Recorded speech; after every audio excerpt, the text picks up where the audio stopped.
সম্মানিত বন্ধুগণ, আসসালামু আলাইকুম। দূরে কাছে দেশে অথবা দেশে বাইরে থেকে প্রিয় বন্ধুরা, ঠিক এই মুহূর্তে যে যেখান থেকে বাস্তব জীবনের গল্প শোনার জন্য আমার সাথে জয়েন করেছেন, আমি আপন আর যে আপন জীবনের গল্পের 1206তম পর্বে আপনাকে প্রতিদিনের মতো স্বাগতম জানাচ্ছি। বন্ধুরা, আজ আমি আপনাকে শোনাবো রাজশাহীর ছেলে মোহাম্মদ আশিকুর রহমানের জীবনের হৃদয় বিদারক, চরম প্রতারণামূলক এক করুণ বাস্তব জীবন কাহিনী। বন্ধুগণ, আজকের গল্পের টাইটেল গার্মেন্টস কর্মী বউকে দিয়ে কোটিপতি সিএনজি ড্রাইভার স্বামী।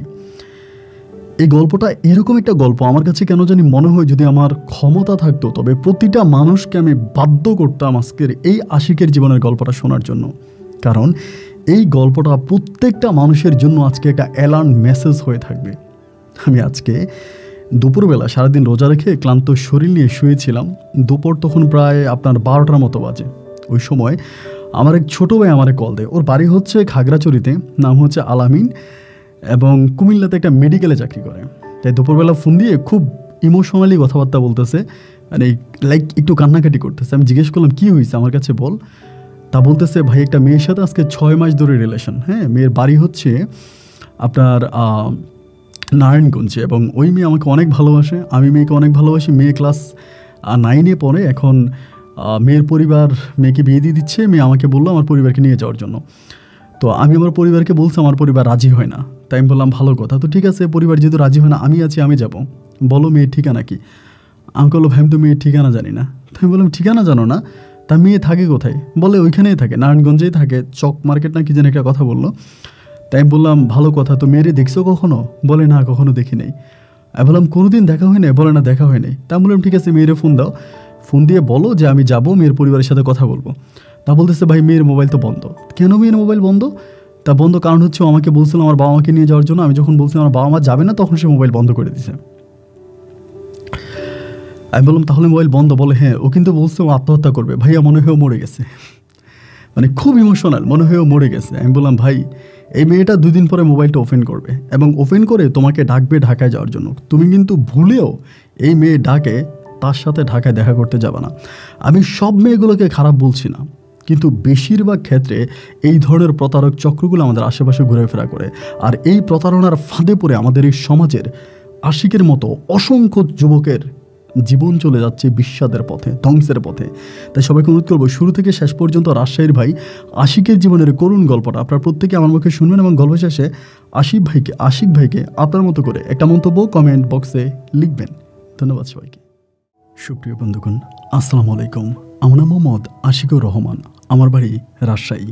বন্ধুরা, আমি আমার জীবনের গল্পটা শুরু করার শুরুতে আপনাদেরকে আমার পরিবারের বিষয়ে জানিয়ে রাখি। আমার পরিবারে আমি আছি, আমার বাবা আছে, মা আছে, রয়েছে আমার দাদা দাদি সহ আমার ছোট একটা বোন। আমরা টোটাল 1 বোন 1 ভাই। আমাদের পরিবারটা রাজশাহী শহর থেকে অনেক দূরের কোনো এক ছোট্ট মায়াবী গ্রামে এক নিম্ন মধ্যবিত্ত পরিবার। আমার বাবা পেশায় একজন মাদ্রাসার শিক্ষক। আমি খুব ছোটোবেলা থেকে দেখে আসছি আমার বাবা ওই মাদ্রাসায় শিক্ষকতা করে, এবং মাদ্রাসায় শিক্ষকতা করে আমার বাবা যে টাকা বেতন পেত তাই দিয়ে খুব কষ্ট করে আমাদের পরিবারটা চলতো। আমার ছোটো বোন ছিল একজন বুদ্ধি প্রতিবন্ধী, মানে একজন মানসিক রোগী যাকে বলা চলে। আমি ছোটোবেলা থেকে দেখে আসছি আমার বোন ঠিকমতো কথা বলতে পারতো না, এবং আমার বোনের কোনো বুদ্ধিশুদ্ধি ছিল না, একরকম একজন প্রতিবন্ধী মেয়ে ছিল। তা আমার আব্বাকে আমার এই প্রতিবন্ধী বোনের জন্য মানুষ অনেক সাহায্য সহযোগিতা করতো, এবং আমার আব্বা সবার কাছ থেকে মোটামুটি টাকা পয়সাও নিত, এবং এরকম করে আমার শৈশবের দিনগুলো কাটতে থাকে। আমি ছোটোবেলা থেকে যথেষ্ট পরিমাণের মেধাবী ছিলাম, এবং পড়াশোনার প্রতি আমার খুব টান ছিল। আমি খুব মনোযোগ দিয়ে পড়াশোনা করতাম, পড়াশোনার প্রতি খুব বেশি আগ্রহ ছিল, এবং এইভাবে পড়াশোনা করতেছি। ছোটোবেলা থেকে আমি ক্লাস 5-এ বৃত্তি পাই। আমি আবার স্কুল লাইনে পড়াশোনা করি, স্কুলে পড়াশোনা করি, ক্লাস 5-এ বৃত্তি পাই, এবং বৃত্তি পাওয়ার পরে আমার আব্বা আমাকে নিয়ে স্বপ্ন আরও বেশি দেখতে শুরু করে। আব্বার স্বপ্ন একদিন আমি হাই স্কুলের গণ্ডি পার করে, প্রাইমারি স্কুলের গণ্ডি শেষে হাই স্কুলের গণ্ডি পার করে একদিন আমি বিশ্ববিদ্যালয়ে গিয়ে, এবং বিশ্ববিদ্যালয় থেকে আমি সরকারি কোনো ভালো দপ্তরে চাকরি করব। আমার আব্বার অনেক ইচ্ছা ছিল আমার আব্বা আমাকে এইভাবে পড়াশোনা করিয়ে মানুষের মতো মানুষ হিসাবে গড়ে তুলবে। তা আমাদের একটা জমি ছিল, মানে আমাদের বাড়ির পাশে একটা জমি ছিল, আমার আব্বা ওই জমিতে চাষাবাদ করতো। আমি খুব ছোটোবেলা থেকে দেখতাম আব্বু ওই জমিতে চাষাবাদ করে, এবং আমাদের মানে জমির অর্ধেকের মধ্যে আব্বা ধান চাষ করতো, এবং বাকি অর্ধেকে আমার আব্বা শাক সবজির চাষ করতো। লাইক বিভিন্ন ধরনের মানে আপনার সবজির চাষ করতো এবং ওইটা দিয়ে আমাদের পরিবারের মানে খাওয়া দাওয়া হয়ে যেত। আর যেটুকু লাগতো হচ্ছে তেল, পেঁয়াজ। এই পেঁয়াজও কিন্তু আমার আব্বা এখানে উৎপাদন করতো। পেঁয়াজ মানে জমির 1 ঘন্টার মধ্যে পেঁয়াজ লাগাইতো, আরেকটার মধ্যে রসুন লাগাতো, একটুর মধ্যে আদা লাগাতো, মরিচ লাগাতো। এরকম করে করে আমার আব্বা পুরোটা জমির মধ্যে চাষাবাদ করতো। আমার কাছে মনে হয় বাইরে থেকে আমার শুধু তেলটা কিনা পড়তো, আর মাছ মাংস আমরা আসলে খুব বেশি খেতাম না বলতে আসলে আমার আব্বার মাছ মাংস কেনার মতো অতটা সামর্থ্য ছিল না। এই জন্য বেশিরভাগ সময় আমাদের খাওয়া দাওয়া হতো এই বাসার এই শাক সবজি এসব দিয়ে। তো এমন করে প্রাইমারি স্কুল শেষ করে বৃত্তি পেলাম এবং আমি তখন ক্লাস 6-এ ভর্তি হই।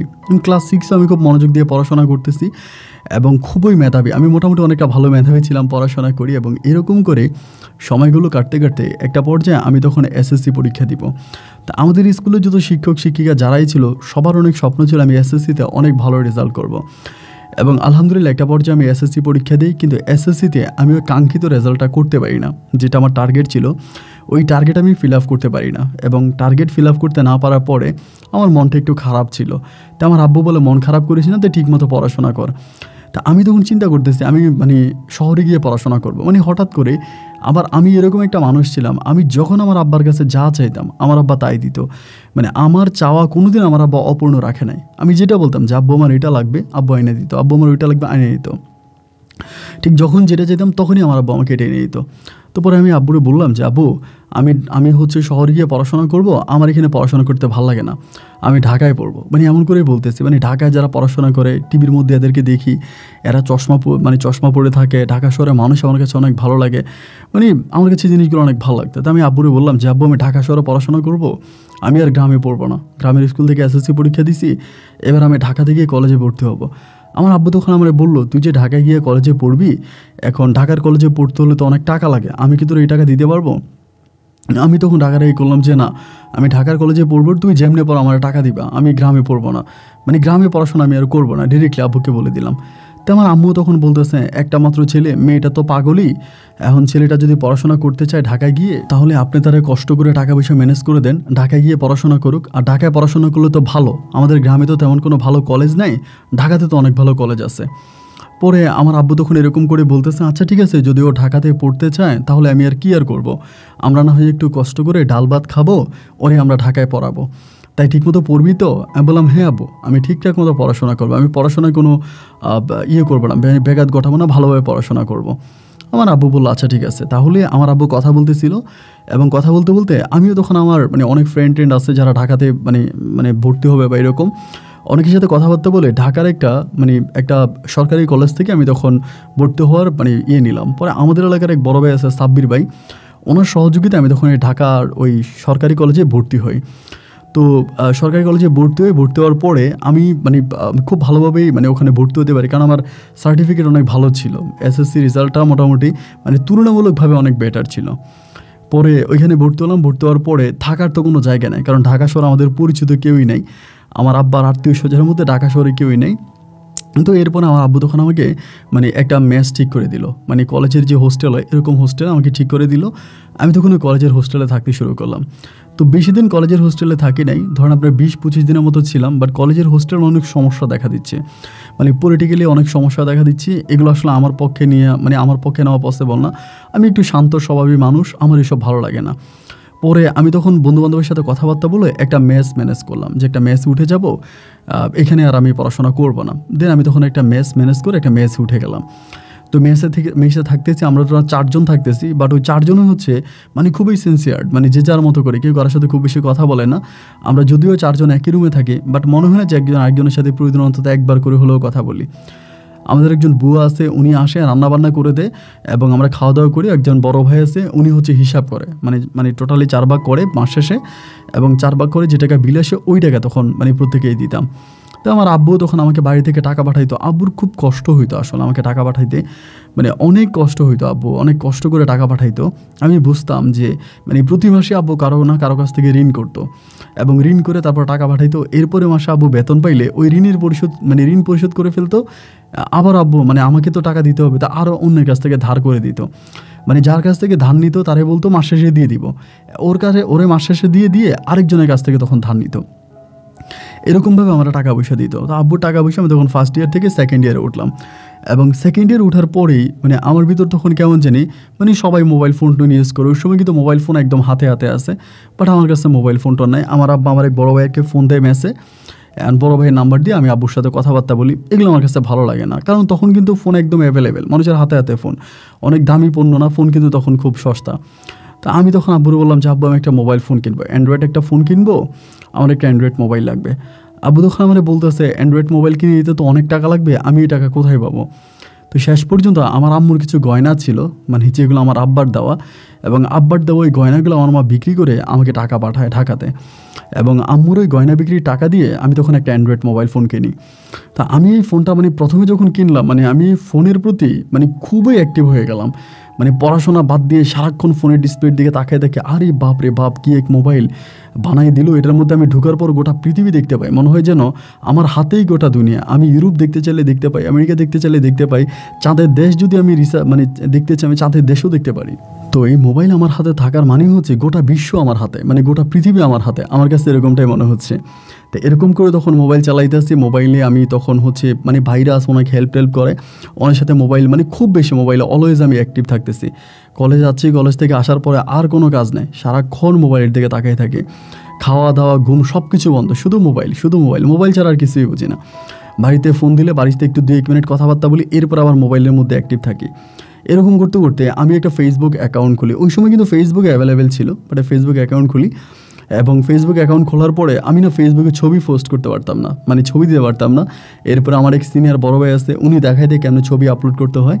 দেন আমি তখন ফেসবুকে ছবি আপলোড করি, মানে সুন্দর সুন্দর জায়গায় ছবি উঠাই, ছবি আপলোড করি, এবং এরকম ছবি আপলোড করতে করতে ফেসবুকের আপনার নিউজ ফিডে ঘুরে বেড়াই, কত ধরনের খবর দেখি, কত মানুষের ছবি দেখি। এবং এমন করতে করতে একটা মানে আমার কাছে একটা অপশন অনেক ভালো লাগলো, এটা হচ্ছে লাইভ করে। অনেক মানুষ ফেসবুক লাইভে যায় এবং লাইভে গিয়ে বিভিন্ন ধরনের নিজের কথাবার্তাগুলো বলে, এবং এই জিনিসগুলো আমাকে তখন খুব বেশি আকৃষ্ট করে, আমার কাছে জিনিসটা তখন ভালো লাগে। এবং লাগার পরে আমি তখন ফেসবুক লাইভে যাওয়া শুরু করছি। ফেসবুক লাইভে যাইতাম, এবং ফেসবুক লাইভে যাওয়ার পরে বিভিন্ন মানুষের সাথে কথাবার্তা বলতাম বিভিন্ন বিষয় নিয়ে। এবং ধরেন আজকে আমাদের ঢাকা শহরের এই একটা ইস্যু, ওই ইস্যুটা নিয়ে কথা বলতাম, রাজনৈতিক ইস্যু নিয়ে কথা বলতাম, এই নিয়ে কথা বলতাম, ওই নিয়ে কথা বলতাম। এবং যেহেতু আমি ঢাকার একটা ভালো মানে কলেজে পড়াশোনা করতাম, এই জন্য পলিটিক্যালি আমার ভালো ফ্রেন্ড ছিল, ওদের সাথে ছবি উঠাইতাম, ছবি উঠে ফেসবুকে আপলোড দিতাম। একটা সময় দেখা দিল রাতারাতি আমি ফেসবুকে অনেক ফেমাস হয়ে গেলাম, মানে অনেক ফেমাস। ছবি দিলে অনেক মানুষ লাইক করে, অনেক মানুষ কমেন্ট করে, এবং অনেক মানুষ আমার সাথে কথা বলতে চায়, মানে বিষয়গুলো তখন আমার কাছে খুব ভালো লাগলো। আরে এটা তো অনেক বড় একটা প্ল্যাটফর্ম, যেখানে নিজের মনের কথাগুলো শেয়ার করা যায় এবং মনের কথাগুলো লিখে দেওয়া যায়, মানে খুবই ভালো লাগলো তখন। এক কথায় আমি তখন ফেসবুকে অলওয়েজ অ্যাক্টিভ থাকি, মানে অলওয়েজ ফেসবুকের মধ্যে অ্যাক্টিভ, কেউ মেসেজ দিলে রিপ্লাই করতেছি। এমন করতে করতে আমি যখন ফেসবুকে লাইভে যাইতাম, বেশিরভাগ সময় মানে রাতের বেলা লাইভে যাইতাম। অনেক সময় আমাদের যে ম্যাচ ছিল, ম্যাচের উপর উঠতাম, মানে ছাদের উপরে, ওইখানে উঠে ল্যাম্প জ্বালিয়ে চোখের সামনে মানে মুখের সামনে ল্যাম্প রেখে আলো রেখে এরপরে লাইভ করতাম। আবার অনেক সময় বাসার নিচে বারান্দা আছে, বারান্দায় বসে বসে লাইভ করতাম। তাই আমি সব সময় দেখতাম, এরকম করতে করতে আমি খেয়াল করে দেখতাম যে একটা মেয়ে নাম হচ্ছে রাতের পরি, মানে তার অ্যাকাউন্টের নাম হচ্ছে রাতের পরি। ও খুবই অ্যাক্টিভ থাকে, মানে আমাকে বলে ভাই আপনি কখন লাইভে আসবেন, মানে আমাকে ইনবক্সে মেসেজ করে যে ভাই আপনি কবে লাইভে আসবেন, আপনার লাইভ অনুষ্ঠান দেখবো, এরকম করে আমাকে টেক্সট করে। তো এই মেয়েটা আমি যখন লাইভে আসি, আমি যে কোনো বিষয় নিয়ে কথা বলি, মেয়েটা আমাকে খুব সাপোর্ট করে। আবার অনেক সময় ধরেন আমি কোনো একটা বিতর্কিত বিষয় নিয়ে কথা বলতেছি, অনেকে আমাকে বকা দিতে আসে, কমেন্ট বক্সে গালি দিতে আসে যে ভাই এগুলো কী বলতেছেন এই সে। এই মেয়েটা তখন ওই মানুষগুলোকে ইন্ডিকেট করে কথা বলতেছে যে উনি তো ঠিকই বলতেছে, মানে সবসময় আমার সাপোর্ট নিচ্ছে। এরকম করতে করতে সবসময় আমাকে কমেন্ট করে, এবং আমার ভিডিওর নিচে কমেন্ট করে, আমাকে লাইক দেয়, তো আমাকে মেসেজ করে। বিষয়টা তখন আমার ভালো লাগলো। নাম ছিল রাতের পরি। পর একদিন আমি তার অ্যাকাউন্টের মধ্যে ঢুকলাম, মানে এমনি তার প্রোফাইলে ঢুকলাম, এবং ভাই তার প্রোফাইলে ঢোকার পরে আমি অবাক হয়ে গেলাম। তার প্রোফাইলের মধ্যে মানে তার এক একটা ছবি দামি দামি গাড়ির সামনে দেওয়া, এবং ভিআইপি রুমের মধ্যে শুয়ে আছে, মানে ভিআইপি খাবার খাচ্ছে, এবং মানে এরকম শর্ট ড্রেস পরা, মানে দেখেই মনে হলো যেন ধনির দুলালি, অনেক বড় লোকের মেয়ে। এবং তার ফেসবুকের মধ্যে প্রচুর ছবি, মানে অনেক ছবি আপলোড দেওয়া। আমার কাছে মনে হয় যেন 50-60টা ছবি আমি তার অ্যালবামে পেলাম, এত পরিমাণের ছবি আপলোড করে রাখছে। এবং সে সবসময় ডেতে ছবি দিচ্ছে বা মনের কথা ফেসবুকে লিখতেছে। এবং একটা সময় দেখলাম যে আমার ফ্রেন্ড ফলোয়ারের চেয়েও তার ফেসবুকে ফ্রেন্ড ফলোয়ার আরও বেশি, মানে আরও বেশি, সে আরও বেশি ফেমাস। পরে আমি চিন্তা করলাম এরকম ফেমাস একটা মেয়ে আমার লাইভে এসে আমার সাথে কমেন্ট করে, আমার সাথে কথা বলে।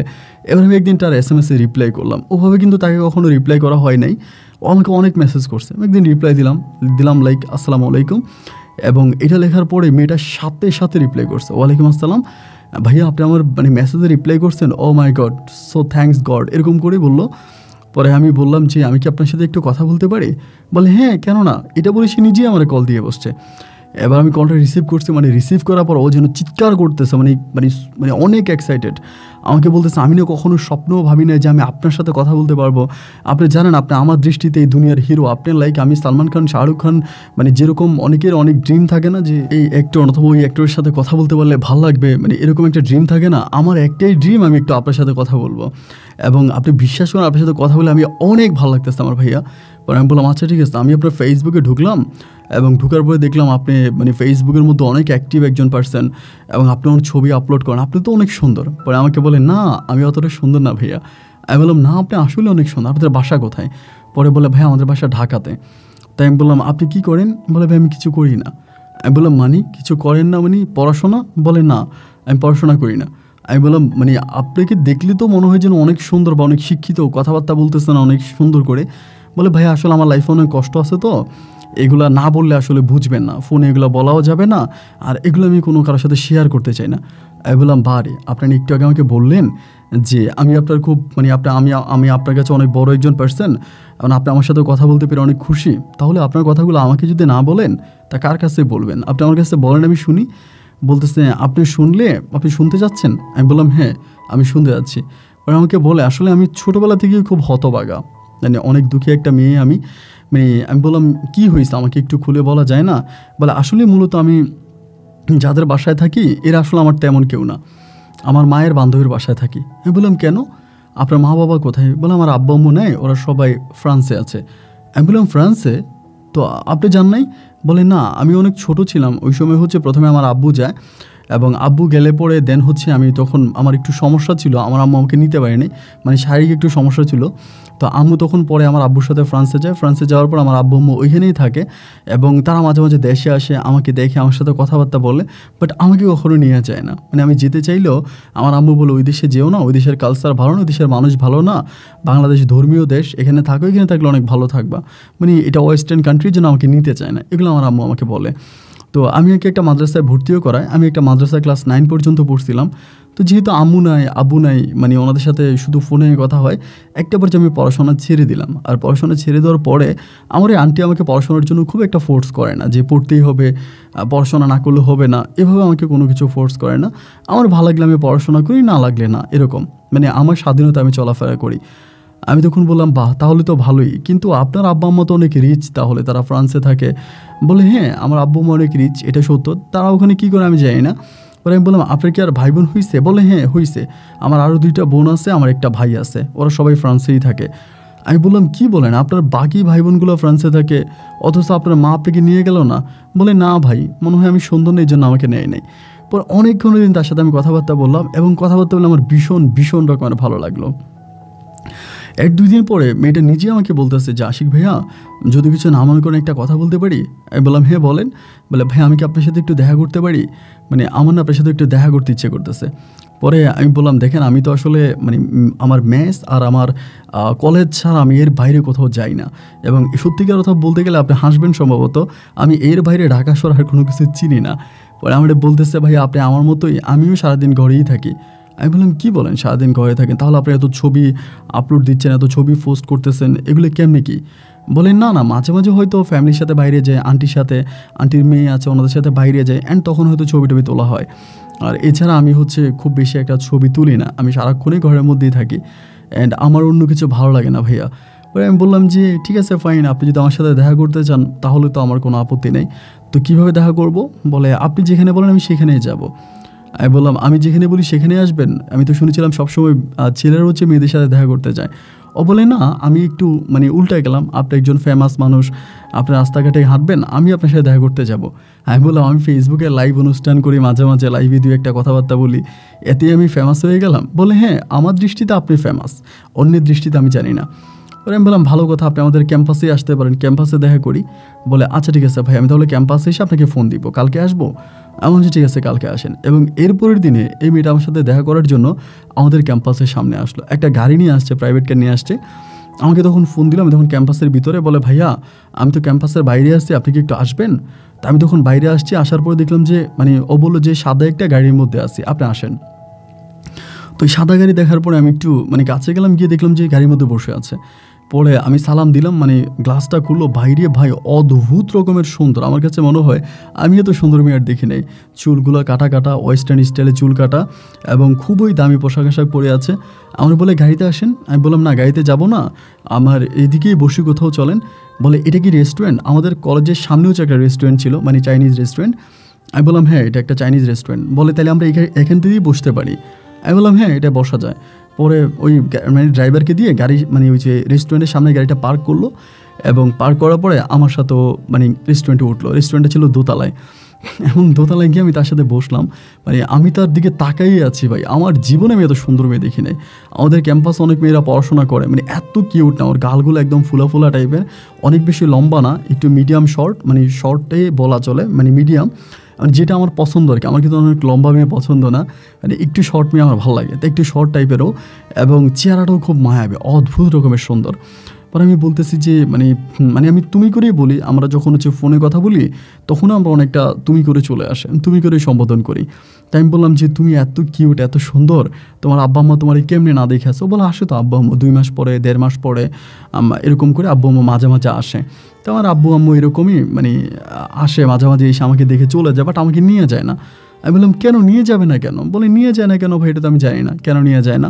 আর এই ইদানিং আর আমিও যেতে চাই না, এখন থেকে আমাকে যখন মানে বলে আমি যেতে চাই না, আমার আসলে ভালো লাগে না।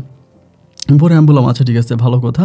তো খাওয়া দাওয়া করলাম, বিল আসছে হচ্ছে 1900 টাকা, মানে দুজনে খেলাম 1900 টাকা বিল আসছে। পরে আমি বললাম আমি বিল দিয়ে দিই। আমার কাছে কিন্তু ভাই সত্যিকার অর্থে টাকা নেই ওই সময়। আমি যে খাবার খাইতেছে আমি কিন্তু লজ্জা পাইতেছি, যে আল্লাহ জানে, মানে আমাকে যদি বিল দিতে বলে তাহলে আমি বিল দিতে পারবো না, আমার কাছে কিন্তু টাকা নেই। আমি মানে ভয়ে ভয়ে আছি, যে খাচ্ছি আর ভয়ের মধ্যে আছি। এরপরে তারপরেও সাহস করে বলছি যে ঠিক আছে আমি বিল দিই। ও তখন আমাকে বলতেছে না না তুমি কেন দিবা, আমার কাছে টাকা আছে, আমিই দিই। পরে ও কী করলো, ও বিলটা দিয়ে দিল, এবং বিল দেওয়ার পর আমার বলতেছে আচ্ছা আমি এখন চলে যাই, অন্য দিন আবারও আসবো, বসবো, কথাবার্তা বলবো। বেশিক্ষণ ছিল না, প্রায় আপনার 20 মিনিটের মতো ছিল। এরপর আবার নিজে আসলো, গাড়ি উঠলাম, গাড়ি দিয়ে চলে গেছে। মানে এত বড় লোকের একটা মেয়ের সাথে আমি যে বসে কথা বলতে পারছি, আমার মনে হয় আমার জীবনটা ধন্য হয়ে গেছে। মানে আমি জীবনে কল্পনাও করতে পারি নাই যে এত সুন্দর, এত বড় লোকের মেয়ের সাথে আমি কখনো কথা বলতে পারবো। যদিও ছোটোবেলা থেকে আমি একটু বিলাসবহুল ছেলে ছিলাম, এটা সত্য কথা। আমি গরিবের ছেলে ছিলাম, আমার বাবার টাকা পয়সা ছিল না, আমি হত দরিদ্র পিতার সন্তান। কিন্তু এরপরও আমার ভিতরে না বিলাসিতা ভাবটা সবসময় কাজ করতো। ভালো পোশাক পরা, ভালো রেস্টুরেন্টে খাওয়া, একটু ডিসিম টাইপের চলাফেরা করা, এই জিনিসগুলো আমার সবসময় ছিল, এবং আমি এগুলোকে খুব ফলো করতাম। এমন করেই সময়গুলো কাটতেছে। আমি অলওয়েজ ওর সাথে কথা বলতে, আচ্ছা ওর নামটাই তো বলা হয়নি, ওর নাম ছিল সুইটি, ফেসবুকে রাতের পরি দেওয়া, কিন্তু ওর নাম হচ্ছে সুইটি। তো আমি ওর সাথে কথাবার্তা বলি, মানে যখনই ভাই ধরেন রুমে যাই, মানে 24 ঘন্টা ওর সাথে আমার মনে হয় কথা হয়। মেসে যাচ্ছে, খাইতেছি, এই হেডফোন কানিতে ওর সাথে লাইনে আছে, কথা বলতেছি। মানে আমার কাছে তখন মনে হয় যে আমার পৃথিবীটা সত্যি অনেক বেশি রঙিন। ও যদি আমার সাথে থাকে আমার কাছে মনে হয় আমি গোটা দুনিয়াটা জয় করতে পারবো। ও আমার সাথে থাকলে আমার কাছে মনে হয় যে মানে আমার কাছে সব কিছুই আছে। মানে আমার নিজেকে অনেক বেশি ভালো লাগে, আমি অনেক গর্ব করি যে আমার গার্লফ্রেন্ড দেখতে এত সুন্দর। দেখা কিন্তু আমাদের একবারই হয়েছে।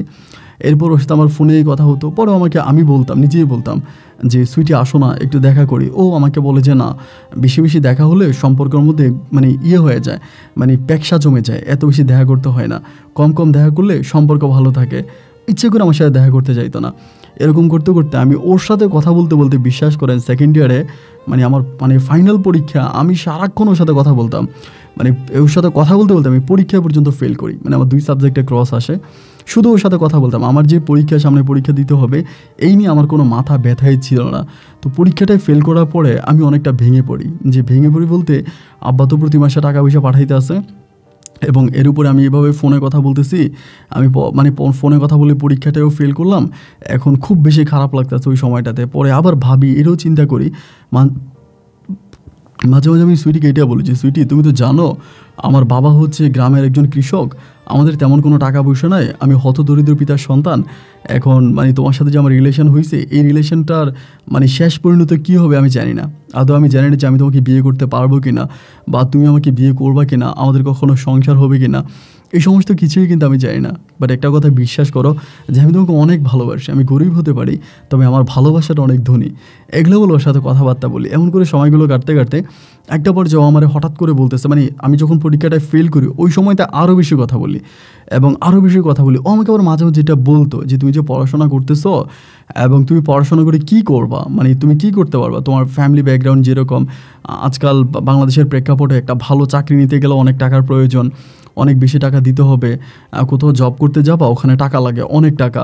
তা এত টাকা তুমি কোথায় পাবা এবং কিভাবে কি করবা? আমি বললাম আসলে জানি না কীভাবে কী করবো, বাট এই বিষয়গুলো নিয়ে খুব টেনশন করি। আব্বা অনেক স্বপ্ন নিয়ে পড়াশোনা করাইতে আছে এবং আব্বার এই স্বপ্নের শেষ পরিণত কী হবে আমি জানি না। আমি জানি না এই শেষ পরিণত কী হবে। পরে আমার বলতেছে যে আমিও না বুঝি না, তাই তুমি কি করবা? আচ্ছা ঠিক আছে, টেনশন করো না, আমি আছি। যদি তোমাকে কোনো সাপোর্ট করা লাগে আমি আমার দিক থেকে তোমাকে মানে ফুললি সাপোর্ট দেবো, আমাকে ওইগুলো বলতেছে। আমি বললাম ওকে ডান, ঠিক আছে। এভাবে ওর সাথে কথাবার্তা বলি এবং এমন করতে করতে আমার আবার যখন আমি সেকেন্ড ইয়ারে পড়তেছি ওই মুহূর্তে আমাকে হঠাৎ করে বলতেছে যে আশিক, আমার আব্বু আম্মু না দেশে আসবে 2-3 দিন পরে। আমি বললাম কী বলো, তোমার আব্বু আম্মু দেশে আসবে? বলে হ্যাঁ, আমি এয়ারপোর্টে যাবো আব্বু আম্মুকে রিসিভ করতে, তুমি যাবা? আমি বললাম আরে না, আমি তোমার আব্বু আম্মুকে চিনি না, হুটহাট করে ওনাদের সামনে যাব, ওনারা আমার কী বলবে, এটা তো একটা ঝামেলা না? পরে বলে হ্যাঁ সেটাও ঠিক, যেহেতু আব্বু আম্মু তোমাকে চিনে না, তো আচ্ছা ঠিক আছে, তাহলে আমি চাই ওনাদেরকে রিসিভ করে নিয়ে আসবো এবং সময় পেলে আমি আমার আম্মুর সাথে তোমাকে কথা বলাই দিব, আমার আম্মু কিন্তু অনেক ফ্রেন্ডলি। আমি বললাম ওকে ফাইন, ঠিক আছে দিও। দেন ও তখন কী করলো, এর 2 দিন পরেও আমাকে বলছে আমার আব্বু আম্মু আসছে এবং 2টা দিন আমার সাথে মানে ঠিকমতো কথা বলে নাই, একটু ব্যস্ততা ভাব আছে। তাই আমি ভাবলাম যেহেতু ওর আব্বু আম্মু আসতেছে, একটা ফরেন কান্ট্রি থেকে আসবে, তাহলে হয়তো ও তার বাবা মাকে নিয়ে একটু ব্যস্ত থাকবে, ওনার সাথে কিছু সময় দিচ্ছে, এই জন্য সমত আমার সাথে কথা বলতে পারে না, আমি এটাই মনে করতাম। অ্যান্ড ও তখন কী করতো, মানে 2 দিন পর আমাকে বলতেছে আমার আম্মু আসছে, আব্বু আসছে, তো আমার সাথে খুব কথাবার্তা বলতেছে। কিন্তু আশিক, একটা বিষয় তো বুঝতেছি না, তোমার কীভাবে বলবো, আমার আম্মু বলতেছে আবার আমাকে নিয়েই যাবে। যদিও এর আগে আসছিল আমাকে নিতে চাইছিলাম, যাই নাই, বাট এখন আম্মু আমাকে নিয়েই যাবে। আম্মু বলতেছে আমার ভাই বোনেরা ওখানে থাকে, ওখানে পড়াশোনা করে, বাট আমাকেও নিয়ে যাবে। পরে আমি বললাম কী বলো, তোমাকে নিয়ে যাবে? তোমাকে নিয়ে তো ওখানে বিয়ে দিয়ে দিবে। আমাকে বলে বিয়ে দিয়ে দিবি কি না জানি না, কিন্তু আমাকে নিয়ে যাবে, আমাকে আর রাখবে না। আমি তো পাসপোর্ট বানাই নি, আম্মু এখন জোর করে আমাকে পাসপোর্ট বানাইতে নিয়ে যাবে কালকে। আমি যেতে রাজি না, তারপর আম্মু আমাকে পাসপোর্ট বানাইতে নিবে এবং আম্মু আমাকে নিয়ে যাবে সাথে করে, আম্মু আমাকে রাখবে না। আমি তখন বললাম দেখো এটা কী ধরনের কথা হতে পারে, আমি তোমাকে ভালোবাসি, এরকম কিছু হলে তো আমি বাঁচবো না। ও আমাকে বলে আরে না, এরকম কিছু হবে না, তুমি টেনশন নিও না, সব কিছু ঠিক হয়ে যাবে। আমি তখনও কান্না করতে করতে ওরে বলতেছি তাহলে সব কিছু ঠিক হয়ে গেলেই ভালো, আল্লাহ দেখ যাতে সব কিছু ঠিক হয়ে যায়, কোনো সমস্যা না হয়। কারণ আমি কিন্তু মানে এগুলো নিতে পারবো না, আমি তোমাকে হারানোর ব্যথা কিন্তু সহ্য করতে পারবো না। আমি সব কিছু সহ্য করতে পারবো, বাট তোমাকে হারানোর ব্যথাটা আমি কোনোভাবেই নিতে পারবো না, এরকম যাতে কখনো না হয়। ও আমাকে বলে না না না, এরকম কোনো কিছুই হবে না, তুমি এগুলো মাথায় নিও না, টেনশন করো না। এমন করতে করতে ও পাসপোর্ট করলো এবং পাসপোর্ট করবে ওর আব্বু 1 উইকের মতো ছিল, কিন্তু ওর মার সাথে আমাকে কথা বলাই দেয় নাই, বলছিল কথা বলাই দিবে। এবং 1 উইক পরে ওর আম্মু তখন চলে গেছে, ওর আম্মু বিদেশে চলে গেছে। আমি কিন্তু সবসময় সাথে অডিও কলেই কথা বলতাম, মানে আপনার বেশিরভাগ সময় মেসেঞ্জারে কল দিতাম, কখনো ভিডিও কল দেওয়া হয় নাই। আর ভিডিও কলে কথা বলাটা ওর পছন্দ না, মানে আমাকে বলে যে আসলে মানে ভিডিও কলে কথা বলাটা আমার পছন্দ না, অডিও কলে ফোন কানে দিয়ে সুইট করে কথা বলবো, এইটাই আমার ভালো লাগে। এই জন্য বেশিরভাগ সময় আমি অডিও কলেই কথা বলতাম। দেন এরপরে যেটা হলো, ওর আব্বু আম্মু আবার চলে গেছে, ফ্রান্সে চলে গেছে এবং যাওয়ার পরে এবার ওর পাসপোর্ট নিয়ে গেছে, পাসপোর্ট নিয়ে গেছে এবং ভিসার জন্য অ্যাপ্লাই করতেছে। ওই সময় কিন্তু আমি ওর প্রতি অনেক ডুবে গেছি, মানে অনেক এক্সাইটেড। এবং এই 4 মাসের মধ্যে মানে ওর আম্মু যাওয়ার 4 মাসের মধ্যে ওর ভিসা হয়ে গেছে, এখনও চলে যাবে। মানে আমি না মানে কীভাবে বলবো বুঝতে পারতেছি না, মানে কান্না করতেছে। ও আমাকে বলে আমি যাব না, মানে ও নিজেও কান্না করতেছে যে আমি যাব না, আমি তোমারে ভালোবাসি, আমি দেশেই থেকে যাবো, আমি যাব না, এরকম করে বলতেছে। এবং ওর আম্মু বলতেছে যে টিকিট কাটছে, একবার টিকিট কাটা হয়েছে, আমাকে বলতেছে আম্মু টিকিট কাটছে, অমুক দিন আমার ফ্লাইট। আমি বললাম তুমি চলে যাবো, বলে আমি যাবো না। ওই ঠিকই ফ্লাইট মিস করে দিচ্ছে, মানে আমাকে কত লাভ করে যে ওই ফ্লাইটে যায় নাই। ওর আম্মুকে নেওয়ার চেষ্টা করছে, ওদেরকে ফোন দিছে তুই চলে আয়, ও যায় নাই, মানে ফ্লাইট মিস করছে। এরপরে ওর আম্মু ডিরেক্টলি বাংলাদেশে চলে আসছে, এসে সেকেন্ডবার টিকিট কেটে ওর আম্মু নিজে ওকে জোর করে নিয়ে যাচ্ছে। মানে আমি বলতে ও আমাকে বলে যে আম্মু আমাকে জোর করে নিয়ে যাবে, আসলে ওকে জোর করে নিয়ে গেছে। মানে ও যাওয়ার সময় আমাকে শুধু একটা টেক্সট করছে যে আমি এয়ারপোর্টে, আমি আম্মুর সাথে চলে যাচ্ছি, আম্মু আমাকে ফোর্স করে নিয়ে যাচ্ছে, আমি যেতে যাচ্ছি না, বাট আমি ওখানে গিয়ে তোমার সাথে কথা বলবো, তুমি মানে মন খারাপ করো না। আমি বললাম আচ্ছা ঠিক আছে। দেন ও তখন চলে গেছে এবং ফ্রান্সে চলে গেল। এবং ফ্রান্সে চলে যাওয়ার পরে ও তখন কী করলো, ওই মেসেঞ্জার থেকে আমার সাথে কথা বলতেছে। মেসেঞ্জার থেকে কল দিতেছে এবং কল দিয়ে খুব কান্নাকাটি করতেছে, আমার এই দেশটা ভালো লাগে না এবং আমার কাছে খুব বোরিং লাগে, আমার কাছে মানে তোমার সাথে ছিলাম বাংলাদেশে অনেক ভালো ছিলাম, তোমার সাথে ঘুরতে যাইতাম, তুমি আমাকে নিয়ে মানে সুন্দর সুন্দর প্লেসে ঘুরতা, আমরা কত সুন্দর টাইম ওয়েস্ট করতাম, টাইম স্পেন্ড করতাম, অনেক ভালো লাগতো, বাট এখন আর আমার এসব ভালো লাগে না, আমার কাছে কেমন জানি অনেকটা খারাপ লাগে, আমার দম বন্ধ হয়ে আসে, আমার খুব কষ্ট হয়। পরে আমি বলতাম তুমি মন খারাপ করো না, তুমি আমার সাথে অলওয়েজে কথাবার্তা বলো, এবং এরকম করে হইতে হইতে একটা পর্যায়ে আমাকে বলতেছে যে তখন কিন্তু আমি আবার পরীক্ষা দিব, মানে ওই যে আপনার যেটা বলে যে ফাইনাল পরীক্ষাটা আবার দিব, অনার্স মানে ইন্টারমিডিয়েট ফাইনালটা, এবং ওই পরীক্ষার মুহূর্তে আমাকে আবারও ভাই প্যারা দিচ্ছে। এবার আমাকে বলতেছে যে আশিক আমার আম্মু কিন্তু আমাকে এখানে বিয়ে দিয়ে দিবে, আমার জন্য ছেলে খুঁজতেছে, আমাকে এখানে বিয়ে দিয়ে দিবে, কোনো সাদা চামড়ার কোনো ছেলের কাছে আমাকে বিয়ে দিয়ে দিবে এবং বিয়ে দেওয়ার জন্য আমাকে ফোর্স করতেছে, আমি এখন কী করবো বুঝতে পারতেছি না। আমি বললাম এটা তুমি কী বলো আমাকে, মানে তোমাকে বিয়ে দিয়ে দিবে? আমাকে বলে হ্যাঁ আমাকে বিয়ে দিয়ে দিবে, আমি না নিতে পারতেছি না, আমি কিন্তু মরে যাব, আমার অন্য কোথাও বিয়ে দিলে আমি কিন্তু মরে যাবো আশিক, আমি তোমাকে ছাড়া বাঁচবো না। আমি বললাম এটা তুমি কোনোভাবেই বলো না, এবং একটা পর্যায়ে আমি পরীক্ষা দিব ওই সময়টাতে আমার বলতেছে আশিক তুমি চলে আসো, তুমি ফ্রান্সে চলে আসো, এবং তুমি যদি ফ্রান্সে চলে আসো তাহলে আমাদের আর কোনো টেনশন থাকবে না, তুমি ফ্রান্সে আসলে আমি ডিরেক্টলি আমার আম্মার সামনে তোমাকে প্রেজেন্ট করবো। বাট এখন যদি আমি আমার মাকে বলি যে আমি বাংলাদেশে একটা ছেলেকে পছন্দ করি, আম্মু এটা কোনোভাবেই মানবে না, আর আম্মু বাঙালি ছেলেদেরকে পছন্দই করে না, আর বাঙালি কথাটা আমার আম্মা শুনতেও পারে না, আম্মু বলে বাঙালি মানুষ চিটার হয়, বাটপার হয়, এরা ভালো না, আমার আম্মু আমাকে এগুলো বলে। তো এখন যদি আমি আমার আম্মুকে বলি, আম্মু কিন্তু কোনোভাবেই মেনে নেবে না, সো আমি কিন্তু আম্মুকে ম্যানেজ করতে পারবো না, আর তুমি একটা কাজ করো না, তুমি ফ্রান্সে চলে আসো আমারে বলে। আমি তখন বললাম যে এটা তুমি কী বলতেছো, আমি ফ্রান্সে যাবো কী করে, ফ্রান্সে যেতে অনেক টাকা লাগে এবং আমার তো এত টাকা নাই, আর একটা বিষয় হচ্ছে আমাকে ভিসা কে দেবে। আমাকে বলে আরে গদ্দপ, আমি তোমারই ভিসা দিব, তুমি মন খারাপ করো না, তুমি আগে একটা পাসপোর্ট করো, আগে একটা পাসপোর্ট করো, পাসপোর্ট করে তুমি আমার জন্য পাসপোর্টটা পাঠাও, বাকি ব্যবস্থা আমি করতেছি। পরে আমি বললাম যে পাসপোর্ট করবো, তা পাসপোর্ট করার মতো টাকাও তো আমার কাছে নাই, এবং ও তখন যে কোনো মাধ্যমে আমাকে কিছু টাকা দেয়, মানে ওর একটা মানে মাধ্যমে আমাকে টাকা দেয়, এবং আমি ওর টাকা দিয়েও তখন পাসপোর্টটা করি, এবং পাসপোর্ট কমপ্লিট হওয়ার পরে পাসপোর্ট তখন ও আমাকে পাসপোর্টের ফটোকপি পাঠাইতে বলে, আমি তখন ইমেইলের মাধ্যমে আমার এই পাসপোর্টের ফটোকপি ডকুমেন্টগুলো আমি ওর জন্য পাঠিয়ে দিই, এবং ও এগুলো রিসিভ করে আমাকে বলে যে টেনশন করো না, আমি জমা দিচ্ছি এবং তোমার ভিসা হয়ে যাবে, এবং তোমার ভিসা হয়ে গেলে পরে তুমি আমার কাছে চলে আসবা, দেন আমরা দুজনে একসাথে থাকবো, আমাদের আর কোনো প্রবলেম থাকবে না, আমরা হোল লাইফ একসাথে স্টে করবো।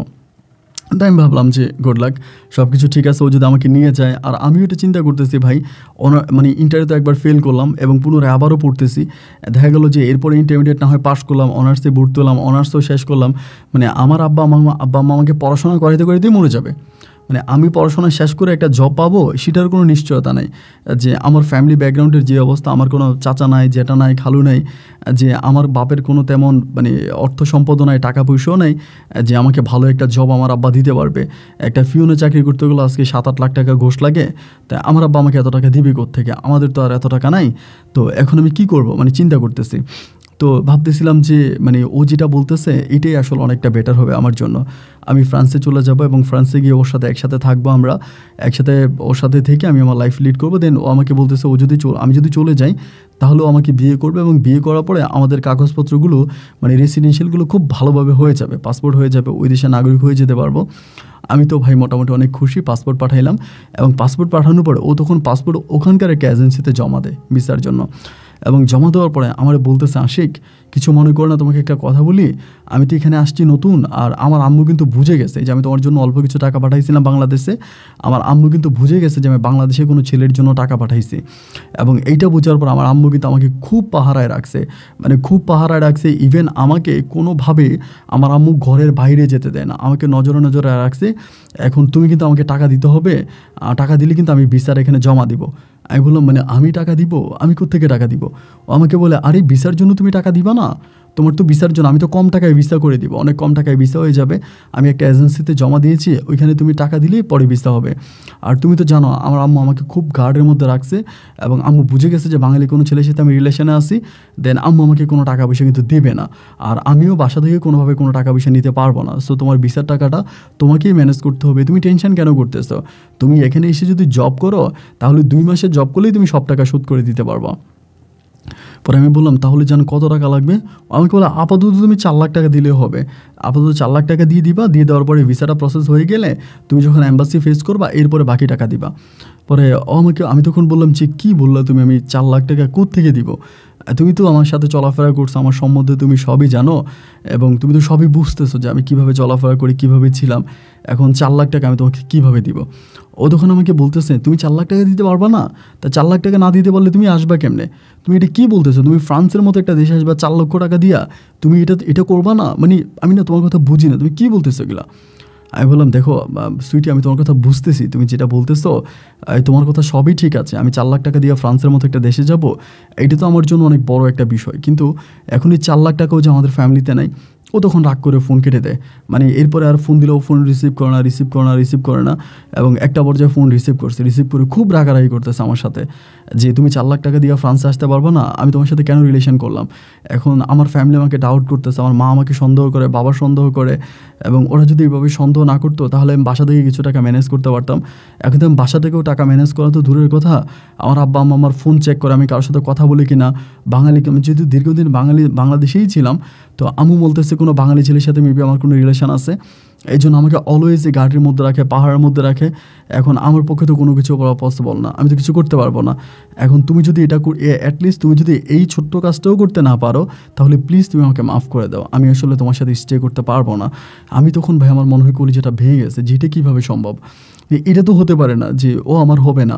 এবং আমিও চিন্তা করতেছি কী করা যায়, মানে কোনো কিছু ভেবেই উঠতে পারতেছি না। এমন সময় হঠাৎ করে ভাই একটা আইডিয়া আমার মাথায় চলে আসছে। আইডিয়াটা মাথায় চলে আসছে বলতে আমি আমার ফ্যামিলিকে বলবো যে আমি স্কলারশিপ পাইছি, আমি একটি স্কলারশিপের পরীক্ষা দিয়েছি, স্কলারশিপ পাইছি। এইটা আমি আমার আব্বাকে যেভাবেই পারি আমি আমার আব্বাকে বুঝাবো। আর আমি যে ইন্টার ফেল করছি এটাও কিন্তু আমি আমার আব্বুকে বলি নাই যে বাবা ইন্টারমিডিয়েট ফেল করছি, কারণ এটা বললে তো আব্বু আমাকে টাকা পয়সা দিবে না, আব্বু মন খারাপ করবে, আব্বু রাগারাগি করবে। এটাও কিন্তু আমি আব্বুকে বলি না। আমি বলছি ইন্টার শেষ করছি, এখন অনার্সে ভর্তি হয়েছি, অনার্স করতেছি। এটা আমি আমার আব্বারে বুঝাইছি, যেহেতু আমার আব্বু শিক্ষিত মানুষ, মাদ্রাসায় শিক্ষকতা করে, উনি তো আর অশিক্ষিত না। এরপরে যেটা হলো সেটা হচ্ছে আমি তখন একদিন বাসায় গেছি, কিছু ভুয়া ডকুমেন্ট, কাগজপত্র, আমার একটা ফ্রেন্ডের সাথে কথাবার্তা বলে কিছু ভুয়া ডকুমেন্ট আমি করছি, এবং ডকুমেন্টগুলো করে আমি তখন একদিন বাড়িতে গেছি। বাড়িতে গিয়ে আমার আব্বারে তখন এই যে ঠান্ডার মধ্যে বসে আমি আব্বুরে বুঝাইছি যে আব্বু আমি তো ইন্টার পাস করছি, এবং ইন্টার পাস করার পরে ওখানে একটা এজেন্সির মাধ্যমে আমি ফ্রান্সের জন্য হচ্ছে ফ্রান্সের একটা ইউনিভার্সিটিতে ট্রাই করছিলাম, এবং ওইটা থেকে আমি হচ্ছে আপনার মানে ভর্তির ফর্ম পেয়েছি। ভর্তির ফর্ম অনলাইনে ফিল আপ করে আমি সাবমিট করেছি, এখন ওই ইউনিভার্সিটিতে আমি যেতে পারবো, আমি ওখান থেকে ভিসা আসছে। মানে আব্বা তো শুনে অবাক, কী বলি ফ্রান্সের মতো দেশে? আমি বললাম হ্যাঁ, ফ্রান্সের মতো দেশে, এবং ওই দেশ থেকে আমার ভিসা আসছে, অ্যান্ড আব্বু আমি ওই দেশে চলে যাব। আমার আব্বা তো শুই না মানে খুশি, মানে অনেক খুশি হয়ে গেছে যে আলহামদুলিল্লাহ আমাদের অভাবের দিন কেটে গেছে, এই সেই। পরে আমি বললাম আব্বু তুমি যে এত খুশি হইতেছো, ওখানে তো টিউশন ফি, তারপরে ফ্লাইট ভাড়া টাড়া মিলে মোটামুটি অনেক টাকার মতো লাগবে। আমার আব্বা বলে কত টাকা? আমি বললাম এখন প্রথমত 4 লাখ টাকা দিতে হবে, এবং বাকি টাকা ভিসা আসার পরে। আমার আব্বা বলে যে এই 4 লাখ টাকা কোত্থেকে দিব, আর তুই তো জানিস আমার অবস্থা। আমি বললাম আব্বু এটা আমি জানি, কিন্তু আমি তো আর এটা অফিসের লোকদেরকে বুঝাইতে পারবো না, তারা তো আর এটা জানে না যে তোমার কাছে টাকা নাই, তারা তো এটা বুঝবে না। এখন দেখো আমি যদি এখন পড়াশোনা করতেছি, কবে অনার্স শেষ করব, এবং অনার্সের পরে আমি চাকরি পাবো, আদৌ চাকরি পাবো কি না, তোমার কাছে টাকাই পয়সাই নেই, তুমি আমার চাকরি করাবা কেমনে? এখন বর্তমানে যে অবস্থা, কোনো একটা চাকরির জন্য দরখাস্ত করলেই মানে কারিগরি টাকা লাগে, টাকা ছাড়া কোনো চাকরি হয় না। এখন এই বর্তমান সময়ে টাকা ছাড়া কোনো চাকরি হয় না। সুতরাং তুমি যদি আমাকে মানে অন্য কিছু যাই বলো, মানে কথাতে তো আর চিরা ভিজবে না, তাই না? আমার আব্বু টাকা লাগবে।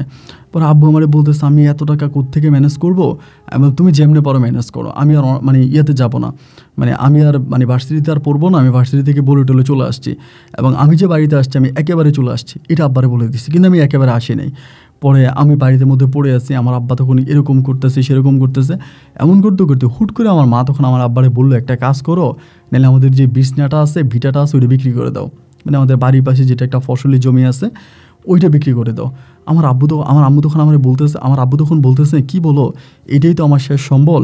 আমি তো চাচ্ছিলাম যে ওর বোনটা যেহেতু প্রতিবন্ধী, ওর বোনটারে তো আমার ঘর জামাই কোনো একটা ছেলে পাইলে বিয়ে দিব, এবং এই জমিটা ওর মানে বোনের নামে দিয়ে দিব, ওর বোনের নামে দিব। এই জমিটা দিলে পরে কোনো ছেলে ওর বোনটারে বিয়ে করবে, তা না হলে তোর বোন প্রতিবন্ধী, এরকম প্রতিবন্ধী একটা মেয়েরও তো যে কেউ বিয়ে করবে না।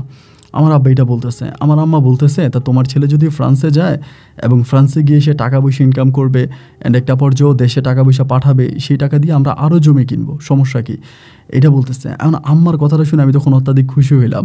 আমার কিন্তু ভাই এতক্ষণ পর্যন্ত ওই জমির কথা মনেই নেই, যে আমাদের এইরকম জমিটা আছে এটা আমার মনেই নেই। মনে আছে কিন্তু জমি যে আমার আব্বু বিক্রি করবে এটা আমি আব্বুকে বলবো, মানে এইরকম সাহস আমি পাচ্ছিলাম না।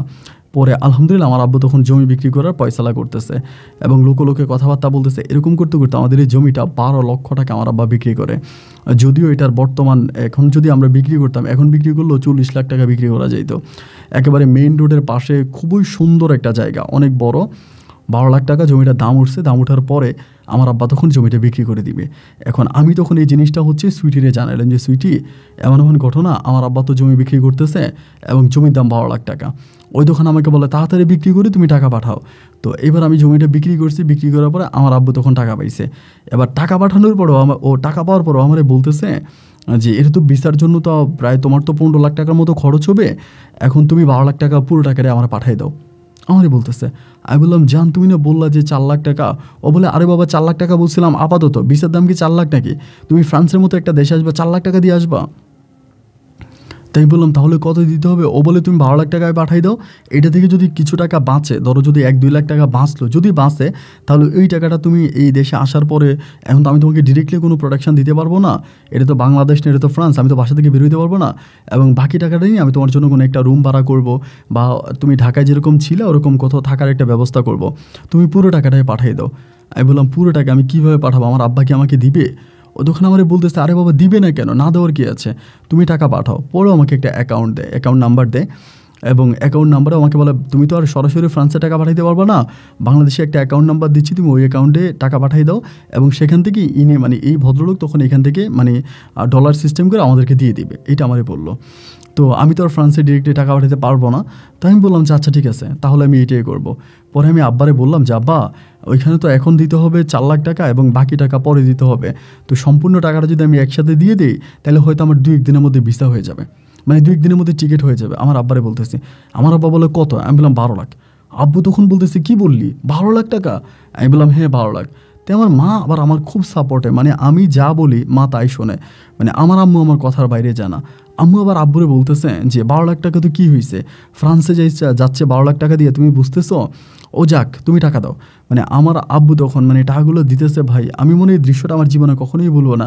একটা গামছার মধ্যে পেঁচিয়ে আমাকে টাকাগুলো দিছে এবং এই টাকাগুলো আমি তখন ব্যাংকে গিয়ে ব্যাংকের মধ্যে আমি তখন টাকাগুলো পাঠিয়ে দিলাম। ব্যাংকে গিয়ে টাকাটা পাঠিয়ে দিলাম, একটা অ্যাকাউন্ট দিল এবং ওই অ্যাকাউন্টে কৃষি ব্যাংকের একটা অ্যাকাউন্ট দিয়েছে। ওই কৃষি ব্যাংকে আমি তখন পুরো টাকাটাই হচ্ছে কৃষি ব্যাংকে আমি ডিপোজিট করে দিয়েছি, ওই অ্যাকাউন্টে পাঠিয়ে দিয়েছি।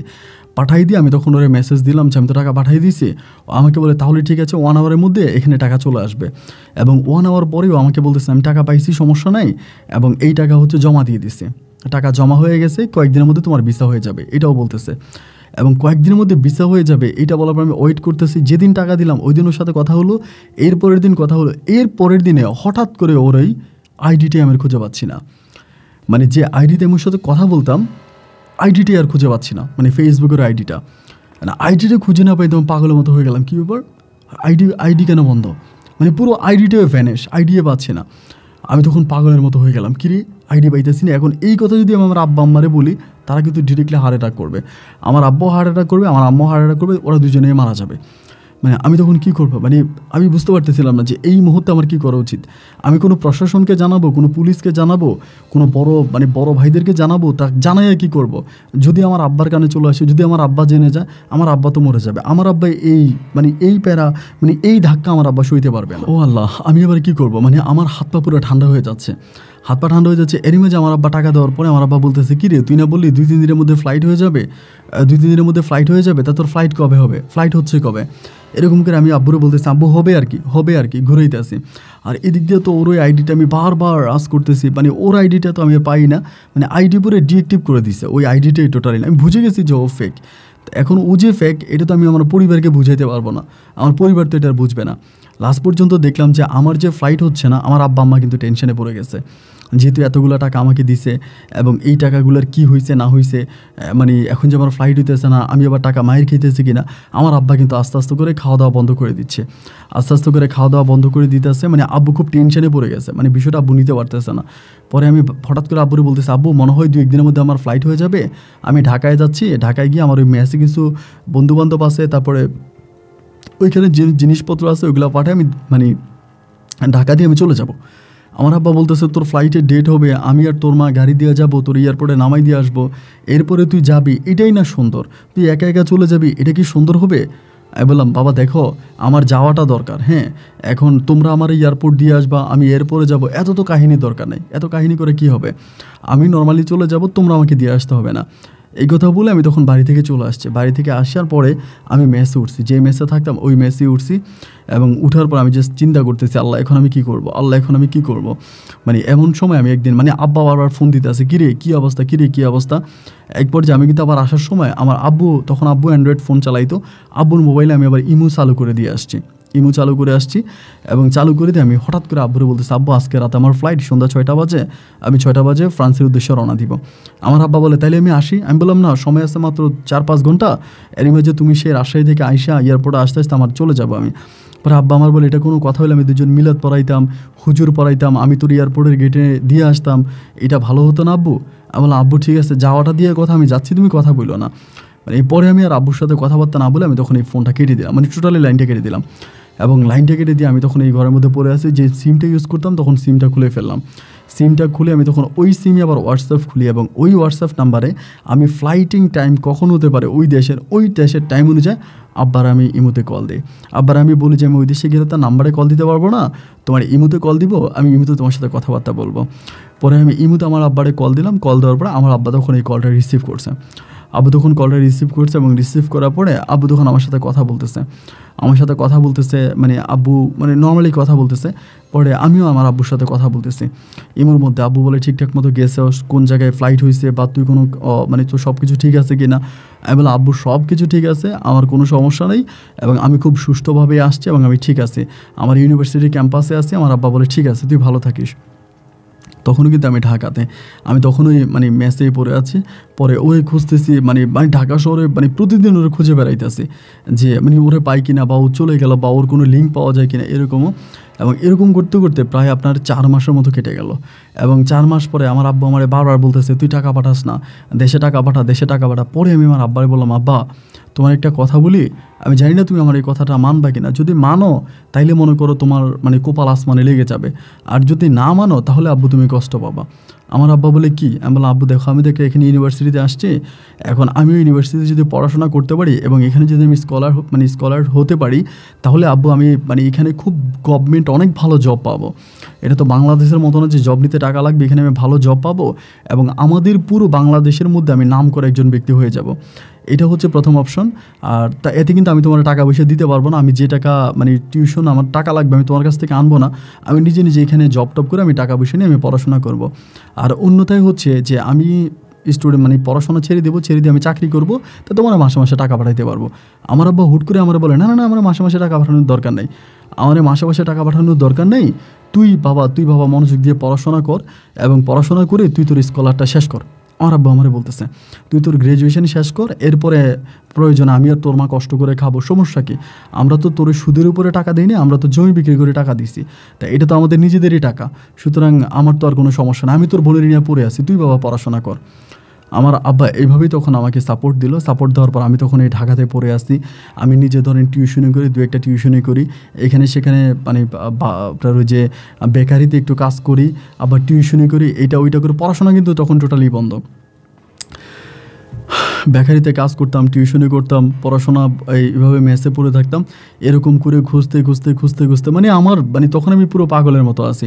আব্বা ফোন দিলে আব্বুর সাথে বলতাম আব্বু ফোন দিও না, আমি একটা রেস্টুরেন্টে কাজ করি, তার মাঝামাঝি আবার পড়াশোনা করি, তাই এত দিক আমি নিতে পারতেছি না, আমি এত প্রেশার নিতে পারতেছি না, অ্যান্ড তুমি আব্বু আমার এত প্রেশার দিও না, এত প্রেশার দিলে কিন্তু আমি পাগল হয়ে যাবো, আমারই তুমি এত প্রেশার দিও না।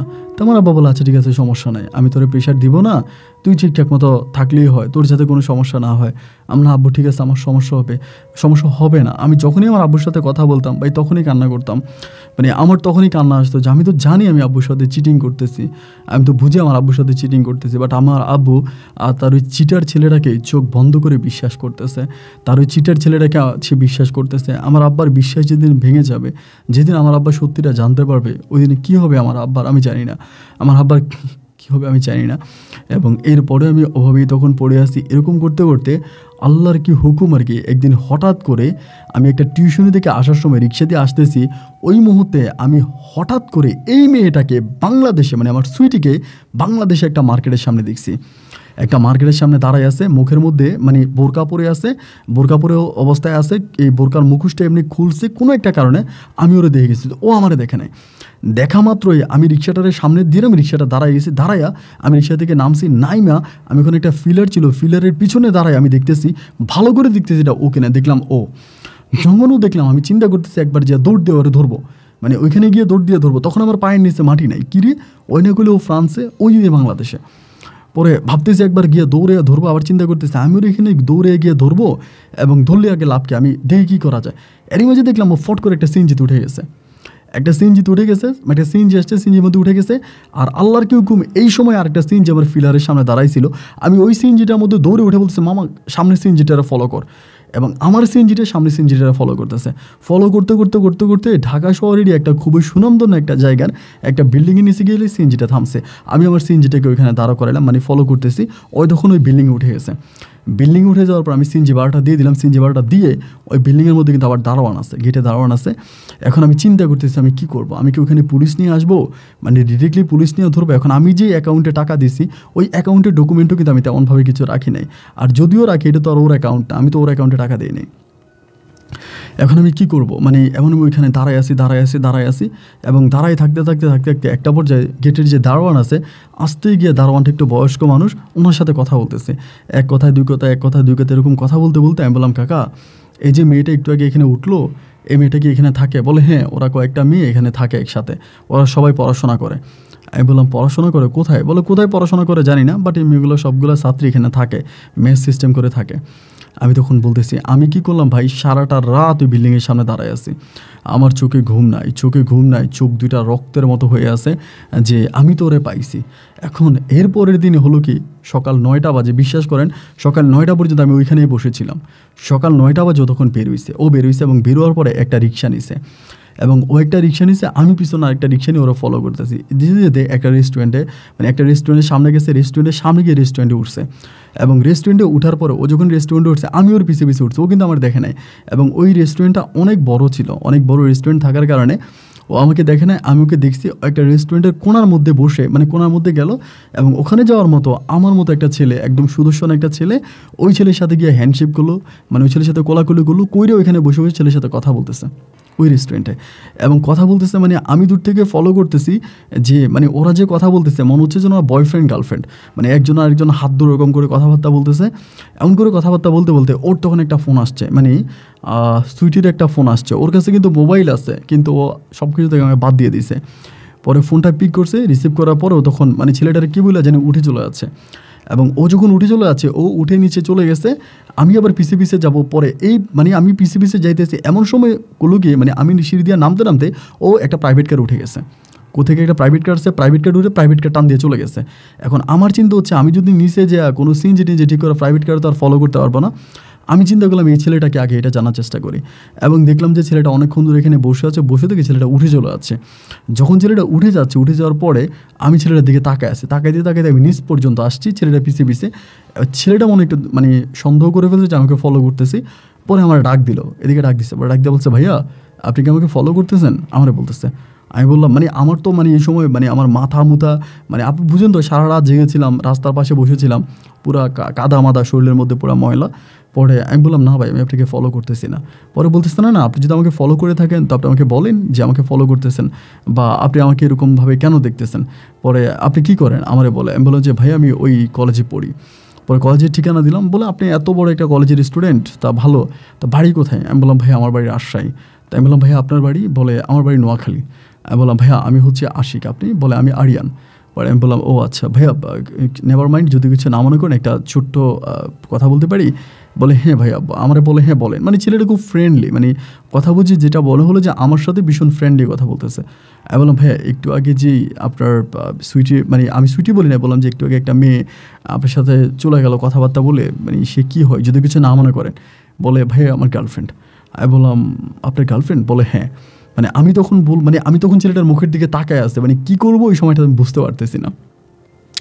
অনেকক্ষণ মুখের দিকে তাকায় থাকার পর আমি বলছি ভাইয়া সিরিয়াসলি আপনার গার্লফ্রেন্ড? বলে হ্যাঁ আমার গার্লফ্রেন্ড। কেন আপনাকে চিনেন নাকি? এরকম করে বলে। আমি বললাম না চিনি না। দেন এরপরে ছেলেটা একটা রিক্সাতে উঠলো, উঠার পরে ছেলেটা চলে যাচ্ছে, আমি রিক্সার পিছে হাঁটতেছি। মানে ওই সময় যে আমার কী হয়েছে আমি জানি না, মানে আমার যে কী হয়েছে এটা আমি নিজেও জানি না। আমি রিক্সার পিছিয়ে পিছিয়ে হাঁটতেছি, হাঁটতে হাঁটতে হাঁটতে হাঁটতে পরে সে আবার রিক্সা থামাইলো ছেলেটা। রিক্সা থামাইয়া বলতেছে, ভাইয়া বুঝলাম না আপনি পিছিয়ে পিছিয়ে মানে আসতেছেন মানে কি? পরে আমি বললাম ভাইয়া একটু নামবেন রিক্সা থেকে। পরে আবার নামছে, নামার পরে আমি রাস্তার মধ্যে পা ধরে কান্না করতে শুরু করছি। মানে এই ছেলের মানে রিক্সার মধ্যে পা ধরে, মানে নামার পরে রিক্সার মধ্যে পা ধরে কান্না করতেছি। পরে আমার বলে, আরে ভাই আশ্চর্য, কাঁদতেছেন কেন? আমি বললাম ভাইরে একটু এদিকে আসেন, ও ভাই একটু এদিকে আসেন। এই বলে আমি ছেলেটার গলির মধ্যে নিয়ে গেলাম এবং নিয়ে গিয়ে আমি তখন ওই যে ওর সাথে আমার যে ছবিগুলো ছিল সুইটির সাথে, এগুলো দেখাচ্ছিলাম। এবং দেখানোর পরে ছেলে তো ওই ছবি দেখো অবাক ভাই। কিন্তু এই ছেলেকে ওর না ওই মানে ওর নাম বলছে প্রিয়া, মানে ছেলেটা কিন্তু আরিয়ান ভাই কিন্তু জানে যে ওর নাম প্রিয়া। পরে আমি মানে কান্না করতেছি, বলে ভাই এটা কি আপনার গার্লফ্রেন্ড? মানে ও ডাবল টাঙ্কি মারতেছে। আমি ভাই ডাবল টাঙ্কি না ভাই। পরে আমি পুরো ঘটনা বলার পরে উনি বলে, ভাই কি বলেন এটা? আমি বললাম জি ভাই, এই ডকুমেন্ট আমি সব কিছু, মানে আমাদের মেসেঞ্জারে কথাবার্তা যা যা হইতো, ও এখন ফ্রান্সে আছে এবং এগুলো যা হইতো আমি সব কিছু দেখাইছি। যে দেখেন ও বলছে ও ফ্রান্সে আছে, ওর আব্বা আম্মা ফ্রান্সে থাকে, এই দেখেন আমি সবগুলো দেখাইছি। মানে দেখানোর পরে উনি তো পুরো শরীর ঠান্ডা হয়ে গেছে। আমার বলে ভাই এটা কি? ও ভাই আপনার সাথে কী করা হয়েছে? আমি বললাম কী করা যায়? বলে ভাই ধরেন না কেন? আমি বললাম ভাই ধরবো, এখন কি করবো ধইরা? পরে আমার বলে ভাই আপনার বাড়ি তো রাজশাহীতে, তাই না? রাজশাহীর মানুষগুলো আসলেই বোকা। আচ্ছা ভাই সমস্যা নাই, ওরে ধরা যাবে। ও কোথায় থাকে এটা আমি জানি। আমি বলছি আমিও তো জানি ও কোথায় থাকে, তো আমি কি পুলিশ নিয়ে ধরবো? আমার বলেন আগে পুলিশ নিয়ে না, ওরে আগে কোথাও ধরি, এরপরে পরেরটা পরে। আমি বললাম আচ্ছা ঠিক আছে। পরে এই ছেলে করলো কি, মানে আমি যে মেসে থাকতাম ওই মেসে কিন্তু ওই সময় আমাদের মানে ভাইরা যারা ছিল ওরা কিন্তু কেউ নেই, মানে দুজনে চলে গেছে। আরেকটা ভাই ছিল, ওনার মাও সুস্থ, উনি দেশে চলে গেছে। মেসে কিন্তু তখন আমি একাই থাকতাম। পরে আমি বললাম যে ভাই আমার মেস খালি আছে নাকি আমার মেসে নিয়ে আটকাইয়া আগে মেয়ের কাছ থেকে আমি টাকা পয়সাগুলো নিই, কারণ পুলিশের কাছে দিলে তো আমি আমার টাকা পয়সাগুলো উদ্ধার করতে পারবো না ভাই, আমাকে তো আমার টাকা পয়সাগুলো উদ্ধার করতে হবে। তো আমি চাচ্ছিলাম যে কোনো না কোনোভাবে ওরা আটকায় আমি আমার টাকা পয়সাগুলো আগে উদ্ধার করি। পরে আমার বলে আচ্ছা ভাই ঠিক আছে, তাহলে কী করা যায়? আমি বললাম যে ভাই আমি আপনার সাথে যাব, কালকে ওরে ধরবো। পরে রাতের বেলা আমি ওনার সাথে গেছি, মানে ওই ভাইয়ের সাথে। উনি একটা মেসে থাকতো, ওই মেসে মানে মেস বলতে এটা ওনার বোনের বাসায়, মানে ওই বোনের বাসায় থাকে, ওইখানে আমার রাতে রাখছে। রাতে ভাই উনি এই মেয়েরে ফোন দিল, মানে সুইটিরে ফোন দিল রাতের বেলা। আমি ওনার সাথে শুয়ে আছি ভাই, সুইটি ওনার সাথে কী যে প্রেমের কথা বলতেছে ভাই, আমি শুধু চোখের পানিগুলো মুছতেছি যে আমার সাথে কি হয়েছে ভাই। মানে চোখের পানিগুলো মুছতেছি আর কান্না করতেছি। ওর সাথে কি রোমান্টিক করে কথা বলতেছে, মানে ওরাও একই কথা বলতেছে। ওর আব্বা আম্মা ফ্রান্সে থাকে, ওরে নিয়ে যায় না, ও দেশে আছে, এখন ও চলে যাবে। এবং মানে এরকমভাবে ওর মানে ওনার সাথে এগুলো মানে সেম আমার সাথে যেরকম করছে ওনার সাথে এরকমই করতেছে। পরে আমি বললাম ভাই টাকা চাওয়ার এখনও সময় হয় নাই, যখন মনে করেন টাকা চাওয়ার সময় হবে ও তখন কিন্তু ঠিকই টাকা চাইবো। ওর যখন টাকা চাওয়ার সময় হবে তখন কিন্তু ওরা আর আপনি আটকে রাখতে পারবেন না, ও কিন্তু তখন ঠিকই টাকা চাইবো। পরে ভাইটা আমার বলতেছে ভাই আমি তো বুঝতেছি, কিন্তু এখন কি করা যায়? রাতের বেলা আমি কান্না করতেছি, উনি আমার বলে ভাই কান্না করেন না, কান্না করলে তো আর কোনো কিছু সমাধান হবে না। আমি বললাম ভাই জানেন ওই রাতের মধ্যে আমার আব্বা আমার 2বার ফোন দিচ্ছে মেসেঞ্জারে আর আপনার ইমুতে। পরে আমি আমার আব্বুর সাথে কথা বলতেছি, তাও আমি কান্না করতেছি। আমার আব্বুর সাথে কথা বলতেছি, আমি কান্না করতেছি, উনি আমারে বুঝাইতে আছে। এরপরে দিন হলো, দিনে 10টা বাজে একটা মানে ওনার এরিয়ার একটা রেস্টুরেন্টে, ওই রেস্টুরেন্টে পরে ওরে খবর দিছে। এবং খবর দেওয়ার পরে ও তখন আসছে, এবং আসার পরে আমি তখন ওর সামনে গেছি। আমিও সামনে যাওয়ার পরে ও মনে হয় মানে জিন দেখছে এমন একটা অবস্থা, চিৎকার দিয়ে উঠছে আমার দেখা। পরে চিৎকার দিয়ে উঠছে, আমি ধাপ করে চুলের মুঠি চেপে ধরছি। ধরার পরে ওইখানে আরও অনেক মানে ওই সময় কিন্তু মানে কোনো একটা মেয়ে যদি সুন্দর হয় ভাই, এটার যদি আপনি কোনো একটা প্রতিবাদ করতে যান, দেখবেন রাস্তার মধ্যে সব সালমান খান, শাহরুখ খান, আমির খান, মানে সব হচ্ছে শাকিব খান হয়ে যাবে, সব সিনেমা মানে হিরোর মতো আসবে আপনার কাছে। এইখানে কয়েকটা ছেলে এই কী হয়েছে মেয়ের, কী হয়েছে মেয়ের সাথে কী হয়েছে। পরে আরিয়ান ভাইয়ের আবার পাওয়ার ছিল ওইখানে, আরিয়ান ভাই বলতেছে ভাই এটা আমার মেয়েটার, আমি বুঝতেছি।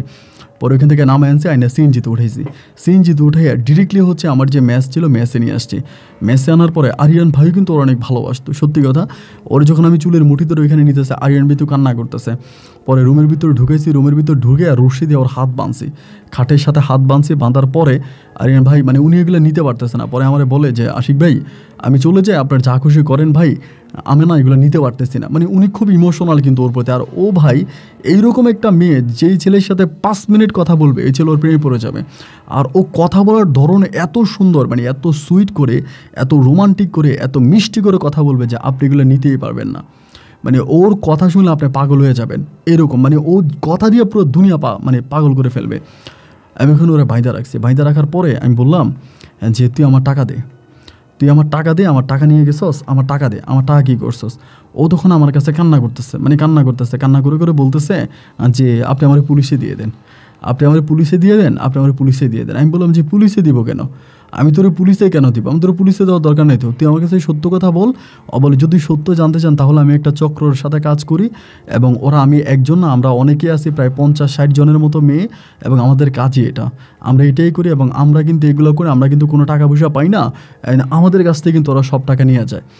যারা এই চক্রের সদস্য বড় লিডার আছে আমাদেরকে কিছু বেনিফিট দেয়, আমাদের কিছু টাকা পয়সা দেয়, এবং ওই সব টাকা নিয়ে যায়। ওদের সব দেশেই লোক আছে, ওরা সব দেশে এটা করে। পরে আমি বললাম তাইলে আমার টাকা আমি কই পাবো, আমার টাকা আমি কীভাবে পাবো? বলে আমি জানি না, আপনি একটা কাজ করেন, আপনি আমারে বিক্রি করে দেন, আমার কিডনি আছে, আমার কিডনি বিক্রি করেন, আমার চোখ বিক্রি করেন, এগুলো বিক্রি করে আপনি টাকা নিয়ে যান। এবং এমন করতে করতে ভাই ও তখন কী করলো, মানে এগুলো বলতে বলতে কান্না শুরু করে দিচ্ছে, মানে কান্না করতেছে। আমি বললাম কান্না করতেছে কেন? ও বলে আমি জানি না আমার বাবাকে আমার মাকে, আমি জানি না আমার বাবাকে আমার মাকে, আমি ফুটপাতে জন্ম হয়েছি, দেখতে সুন্দর ছিলাম, 8 বছর বয়সে দর্শন হয়েছি, এবং 8 বছর বয়স থেকেই মানে বেশ্যাপাড়াতে আমার বেড়ে ওঠা, বেশ্যাপাড়াতে আমি থাকতাম, এবং ওখানে বিভিন্ন ছেলেরা আমাকে ইউজ করতো, এবং সেই জায়গা থেকে দেখতে শুনতে ভালো হয়েছি বলে ওই চক্র আমাকে নিয়ে নিছে, এবং ওই চক্রের মাধ্যমে আমি কাজ করি। পরে আপনি চাইলে আমাকে পুলিশে দিতে পারেন, কিন্তু পুলিশ যদি আমাকে মেরেও ফেলে আমি চক্রের নাম বলবো না, আমি বলবোই না, আমাকে মেরে ফেললে আমি বলবো না। আপনি আমাকে মারেন, যদি পারেন আপনার টাকা যদি উদ্ধার করতে চান তাহলে আপনি আমার কিডনি বিক্রি করেন, আমার লিভার আছে, আমার কিডনি আছে, আমার চোখ আছে, এগুলো আপনি বিক্রি করে দেন, এগুলো বিক্রি করে আপনি টাকা নেন। পরে আমি ওর কাছে কান্না করতেছি, ওই কাঁদে আমিও কাঁদি। এখন ও বলতেছে যারা আমাদেরকে দিয়ে এই কাজগুলো করায় এদেরও অনেক বড় বড় জায়গায় লিঙ্ক আছে, বড় বড় প্রশাসনিক বড় বড় জায়গায় ওদের লিঙ্ক আছে, এদেরকেও আপনি কোনো কিছু করতে পারবেন না, এদেরকে ধরারও কোনো সুযোগ নেই, এদেরকেও ধরা যাবে না।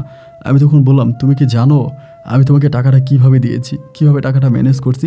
আমাকে বলে আমি এসব কিছুই জানি না, আমার এসব আমি আপনার কাছে কোনো কিছু বলতেও পারবো না, এমন করে কান্নাকাটি করতেছে। পরে আমি বললাম যে তুমি আমার কাছে জাস্ট সত্যি কথাটা বলো, আমাকে সত্যি কথাটা বলো, আমি না সত্যি বলতেছি, আমি তোমার কোনো ক্ষতি করব না, আমি তোমাকে ছেড়ে দিব। এভাবে ওরা আটকায় রাখছে। ও আমাকে বলে ভাই আমার কাছে কিছুই নেই, এদের কাছে আমার সাথে এদের সাথে কোনো লিঙ্কই নেই, আর আপনি আমাকে ধরে ফেলছেন, ওইখানে ওদের লোক ছিল, আপনি যে আমাকে ওইখান থেকে ধরে আনছেন ওই রেস্টুরেন্টে ওদের লোক ছিল, ওদের লোকেরাই কিন্তু বাধা দিছে, তা আপনি আমাকে ধরে নিয়ে আসছেন, ওরা কিন্তু দেখে গেছে, আর ওরা এখন আমার কোনো কলও রিসিভ করবে না, আমার সাথে আর কথাও বলবে না। আর আমি যে এই লাইনে কাজ করি 24 ঘন্টা আমার পিছনে ওরা গোয়েন্দার মতো লেগে থাকে, আমি কোন জায়গায় যাই কী করি ওরা সব কিছু দেখতেছে। ওইখানে আপনি আমাকে ধরে আনছেন, আমি ধরা খেয়ে গেছি, এখন আর ওরা আমাকে ওদের দলেও নেবে না, ওদের কোনো কিছু আমাকে করবেও না। আমি ওর ঘরের মধ্যে আটকায় রেখে ওই রুমের মধ্যে আটকায় রাখলাম, প্রায় 3 দিনের মতো হয়ে গেছে ভাই। এইখানে আটকায় রেখে আমি কী করব? 3 দিন পর্যন্ত ওর মুখ থেকে আমি কোনো সত্য কথা বের করতে পারলাম না। 3 দিন পর্যন্ত ওর মুখ থেকে আমি কোনো রকমের সত্য কথা বের করতে পারলাম না, এবং 3 দিন পরে আমি চিন্তা করতেছি ও যেটা বললো সেটাই আসলে সত্য, কারণ ও বলতেছে যে ওর কাছে অনেকগুলো নাম্বার আছে, ওর নাম্বারগুলো কল দিতেছে, ওর নাম্বার দেখে ব্লক করে দিচ্ছে, ওর নাম্বার দেখে কথা বলা বন্ধ করে দিচ্ছে। তো আমাকে বলতেছে যে আমার কিডনি বিক্রি করো, চোখ বিক্রি করো, এবং এমন করতে করতে আমি চিন্তা করলাম 3টা দিন আটকায় রাখলাম, তা আটকায় রেখে তো আমি কোনো বেনিফিট পাইলাম না, কোনো লাভ পাইলাম না। পুলিশের কাছে দিব, ওর কাছে টাকাই নেই, এবং ও ওই সব যাদের সাথে কাজ করে তাদেরকে ওই মোবাইলের মাধ্যমে চিনে, এবং তাদের কাজ করে দিলে তারা কিছু বেনিফিট ওকে দেয়, এইটাই ওর স্বার্থ। পরে আমি তো আর পরিবারে ফিরে যেতে পারবো না, পরিবারেও ফিরে যাওয়া সম্ভব না। পরে আমি একটা বাসা ভাড়া করলাম, বাসা ভাড়া করে ওই মানে ওরে আমি মারছি, কিন্তু ওই রুমের মধ্যে আমি মারছি অনেক, বাট ওরে মাইরে তো লাভ নেই, ও নিজেই আমার বলে মারো, আমাকে মেরে ফেলো, আমাকে টোটালি মেরে ফেলো, আমাকে বাঁচায় রাখো না। আমি নিজেও চাই আমি মরে যাই, আমি বেঁচে থাকতে চাই না, আমি নিজেও চাই যে আমাকে মেরে ফেলো, আমি মরে যেতে চাই, আমি নিজেও বাঁচতে চাই না, আমার বাঁচার কোনো ইচ্ছা নাই। আমি যেই কাজ করি বা যেই লাইনে আমি ছিলাম আমার নিজের মরে যাওয়া দরকার। পরে একটা বাসা ভাড়া করলাম, বাসা ভাড়া করে ওই বাসায় আমি ওরা নিয়ে এই ম্যাচ থেকে চলে গেছি, কারণ ম্যাচে তো ভাইয়েরা আসবে, ওরা আসলে তো মনে হয় ম্যাচ ওরা থাকবে। তা আমি যে টিউশনি করতাম, টিউশনি করে যে টাকা পাইতাম, রেস্টুরেন্টে চাকরি করতাম একটা, যে টাকা পাইতাম ওই সব টাকাই ধরুন আমার কাছেই থাকতো, পরিবারকে তো কোনো টাকা দিতাম না, সম্পূর্ণ টাকা আমার কাছে থাকতো। ওইখানে নিয়ে আমি ওরা বাইদা রাখি রুমের মধ্যে বাইদা রাখি, এবং বাইদা রাখি আমি ওরা খাওয়াইতে আসি, পড়াইতে আসি, এবং ওর সব বরণ পোষণ আমি দিতে আসি। কিন্তু এতে আমার বেনিফিটেড কি? আমি তো কোনো বেনিফিট পাচ্ছি না, আমার তো কোনো লাভ হচ্ছে না। পরে পুলিশের কাছে দিয়ে দিলেও যে আমার কোনো লাভ হবে আমি সেটাও মানে বুঝতে পারতেছি না। পরে এরকম করতে করতে মানে ওর প্রতি আমার কেমন জানি ভাই, আমি জানি আপনি গালি দিবেন, তারপরেও বলি ওর প্রতি যে ওরে বাঁধা রাখতাম, ও নিজে কান্নাকাটি করতো, সারাক্ষণ কান্নাকাটি করতো, ওর প্রতি ভাই আমার একটা মায়া ঢুকে যায় ওই সময়তে, মানে ওর প্রতি একটা মায়া ঢুকে যায়। এবং মায়া ঢুকে যাওয়ার পরে আমি চিন্তা করছি যা হবার তা তো হয়েছে, এই মেয়েটাও তো দুনিয়াতে কেউই নেই, ও একটা চিটারের পাল্লায় ছিল। এবং একদিন আমি ওরে বলতেছি যে সুইটি তুমি কি ভালো হয়ে যাবা? আমাকে বলে আমি ভালো হতে চাই, আমি ভালো হতে চাই, কেউ কি আমাকে ভালো বানাবে?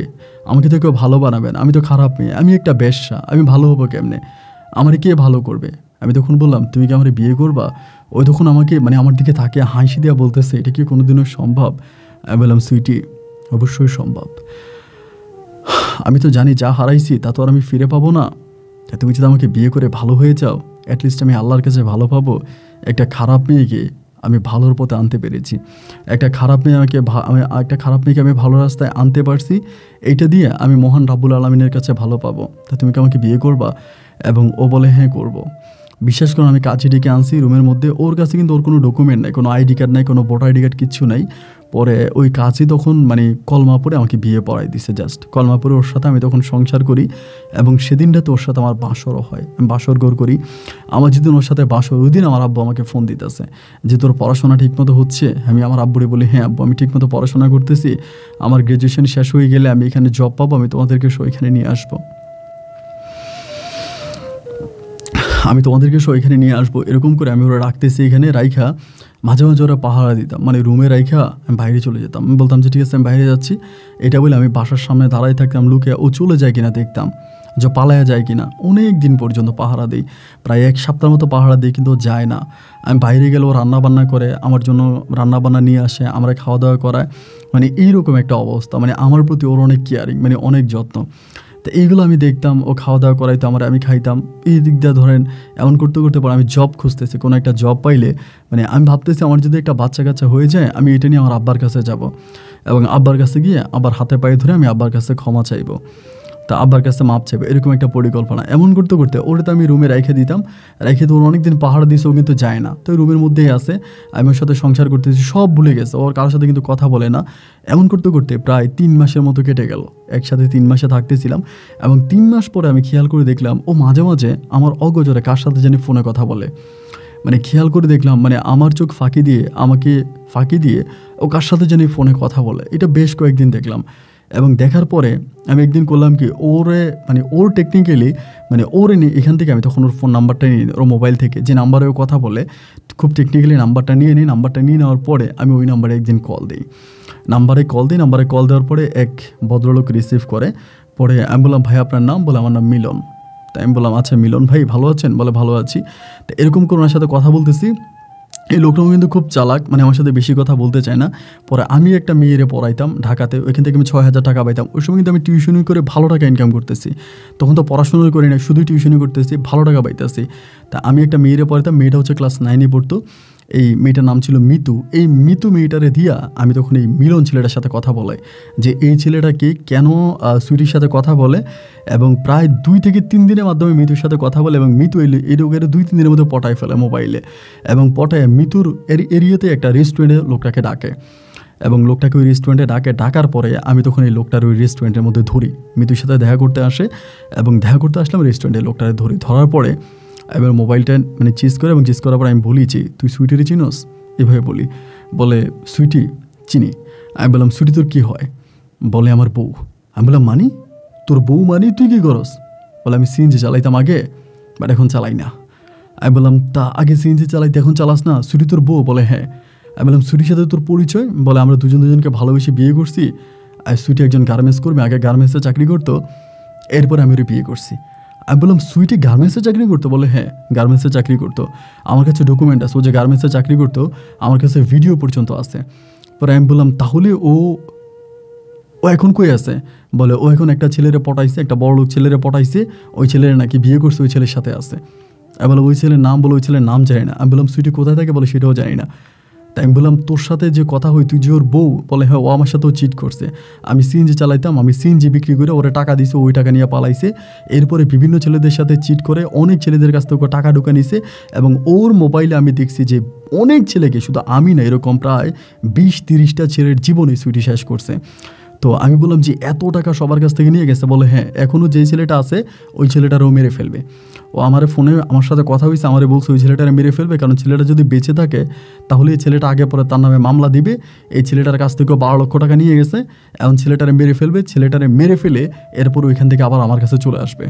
আমি বললাম, তুই শিওর? বলে, হ্যাঁ, ও আমার সাথে সবসময় কথা বলে। তো এগুলো শোনার পর আমি তখন মানে এই লোকের আমি আর কি বলবো, সেটা আমার মতোই তো সে ধোকা খা, ওরে ছাইড়ে দিয়েছি। দুপুরবেলা ছিল, ওরে ছাইড়ে দিয়ে আমি রুমে ঢুকছি, রুমে ঢুকার পর দরজাটা লাগাই দিয়েছি, দরজাটা লাগাই দিয়া ভিতর ওরে মারতে শুরু করছি। মানে এভাবে শোয়াইয়া ওর হাড্ডিগুলা, মানে শুধু বুকের হাড্ডিগুলোর মধ্যে আমি মানে এরকম পা দিয়ে ইয়ে করছে, এবং ওর বুকের হাড়গুলো মনে ভেঙে গেছে। একটা সময় দেখলাম মুখ দিয়ে রক্ত বেরিতেছে, পরে রক্ত বেরিতেছে, এবং এমন একটা সময় পাশের মানে বিল্ডিংয়ের কেউ না কেউ বিষয়টা টের পাইয়ে গেছে, মানে টের পাইয়া দরজা ধাক্কাইতে আসছে, এবং আমি দরজা খুলছি। দরজা খোলার পরেই ওর এখান থেকে হসপিটালে নিয়ে গেছে। আমি পালায়ে গেছি, ওরে হসপিটালে নিয়ে গেছে। হসপিটালে নিয়ে যাওয়ার পরে আমি পরে 3-4 ঘন্টা পরে হসপিটালে গেছি। হসপিটালে যাওয়ার পরে ও মোটামুটি মানে ওর বুকের হাড়গুলো অনেক ভেঙে গেছে। পরে আবারও বেডে আনছে। বেডে আনার পরে আমি ওর কাছে আসছি, আমারে বলে আমারে মারলা কেন? আমি বললাম তোরে মারবো না, তুই একটা সিএনজি ড্রাইভারের বউ হইয়া তুই আমার এইভাবেই ঠকাইলি, আর কত ঠকাইবি তুই আমারে? ও আমারে বলে আমি তোমারে ঠকাই নাই, আসলে আমি সিএনজি ড্রাইভারের বউ, এটা সত্য। আমি সিএনজি ড্রাইভারের বউ, এটা সত্য, কিন্তু আমি তোমাকে ঠকাই নেই। আমি জানি তুমি তোমার আব্বার কাছ থেকে কীভাবে টাকা আনছো, তুমি সব কিছু আমাকে বলছো, আর এছাড়াও আমি সব জানতাম। তুই যখন তোমার আব্বুর সাথে কথা বলে বলতা তুমি ফ্রান্সে আসো, তুমি ফ্রান্সে আসো, এগুলো আমি সবই জানতাম যে তুমি ফ্রান্সে আসো।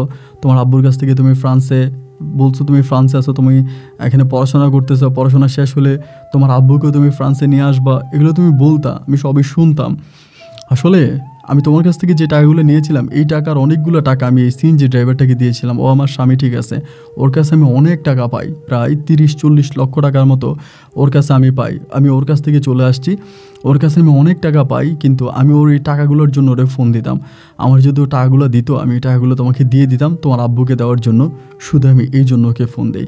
আর তুমি আমার কথা বিশ্বাস করলে না তো, আমার মোবাইলটা তো আমি দিই। পরে ওর মোবাইলটা মানে আমার মোবাইলটা আমি ওর হাতে দিলাম, দেওয়ার পর মানে ওর মোবাইলটা ওর হাতে দিলাম, তখন ওই লোকটারে কল দিল। লোকটারে কল দিয়া বলতেছে যে মিলন, তুমি আমার টাকাগুলো দিয়ে দাও, আমি ছেলেটারে ঠকাইছি, ছেলেটার কাছ থেকে আমি 12 লক্ষ টাকা আনছি, এই ছেলের ফ্যামিলিটা অনেক গরিব।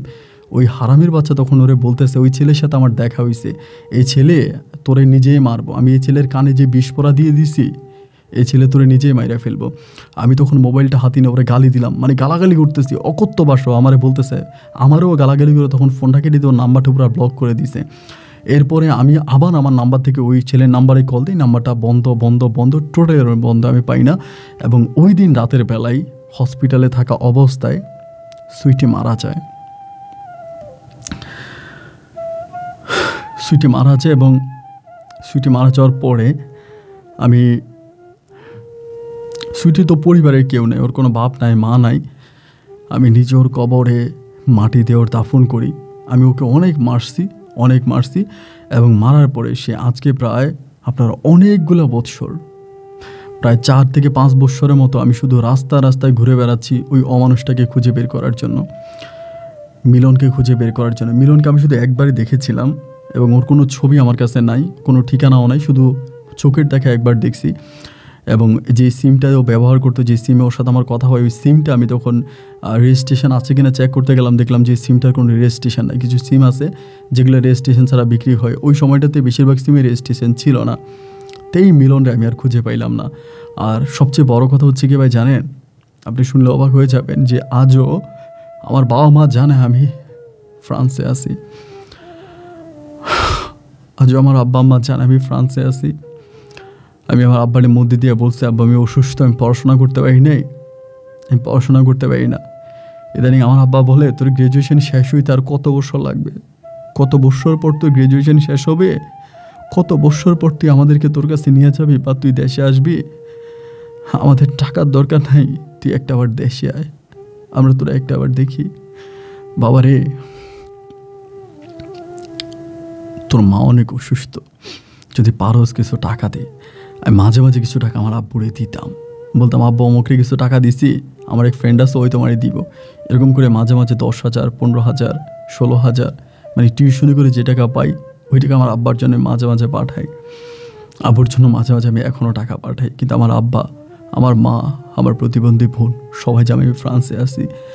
একদিন আমি পড়াশোনা শেষ করবো, ভালো চাকরি পাবো, আমি আমার আব্বাকে ফ্রান্সে নিয়ে আসবো। আপন ভাই, আপনাকে বুঝাতে পারবো না, প্রতিটা রাতে আল্লাহর দিকে তাকিয়ে থেকে চিৎকার করে কাঁদি, ও আল্লাহ তুমি কি আমার ডাক শুনতে পাও না? আপন ভাই, হয়তো একদিন আত্মহত্যা করে মরে যাব, কিন্তু চিন্তা থাকা অবস্থায় আমার সাথে ঘটে যাওয়া প্রতারণার গল্পটা যদি আপনি বলেন, আমি আপনার কাছে চিরঋণী থাকবো। ভালো থাকবেন।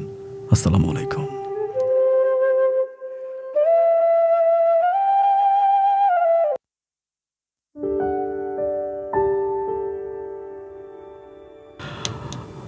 আমি যে আপনাদেরকে বলি, জীবনের বাস্তবতা হার মানিয়ে দেয় গল্প, সিনেমা, রূপকথা।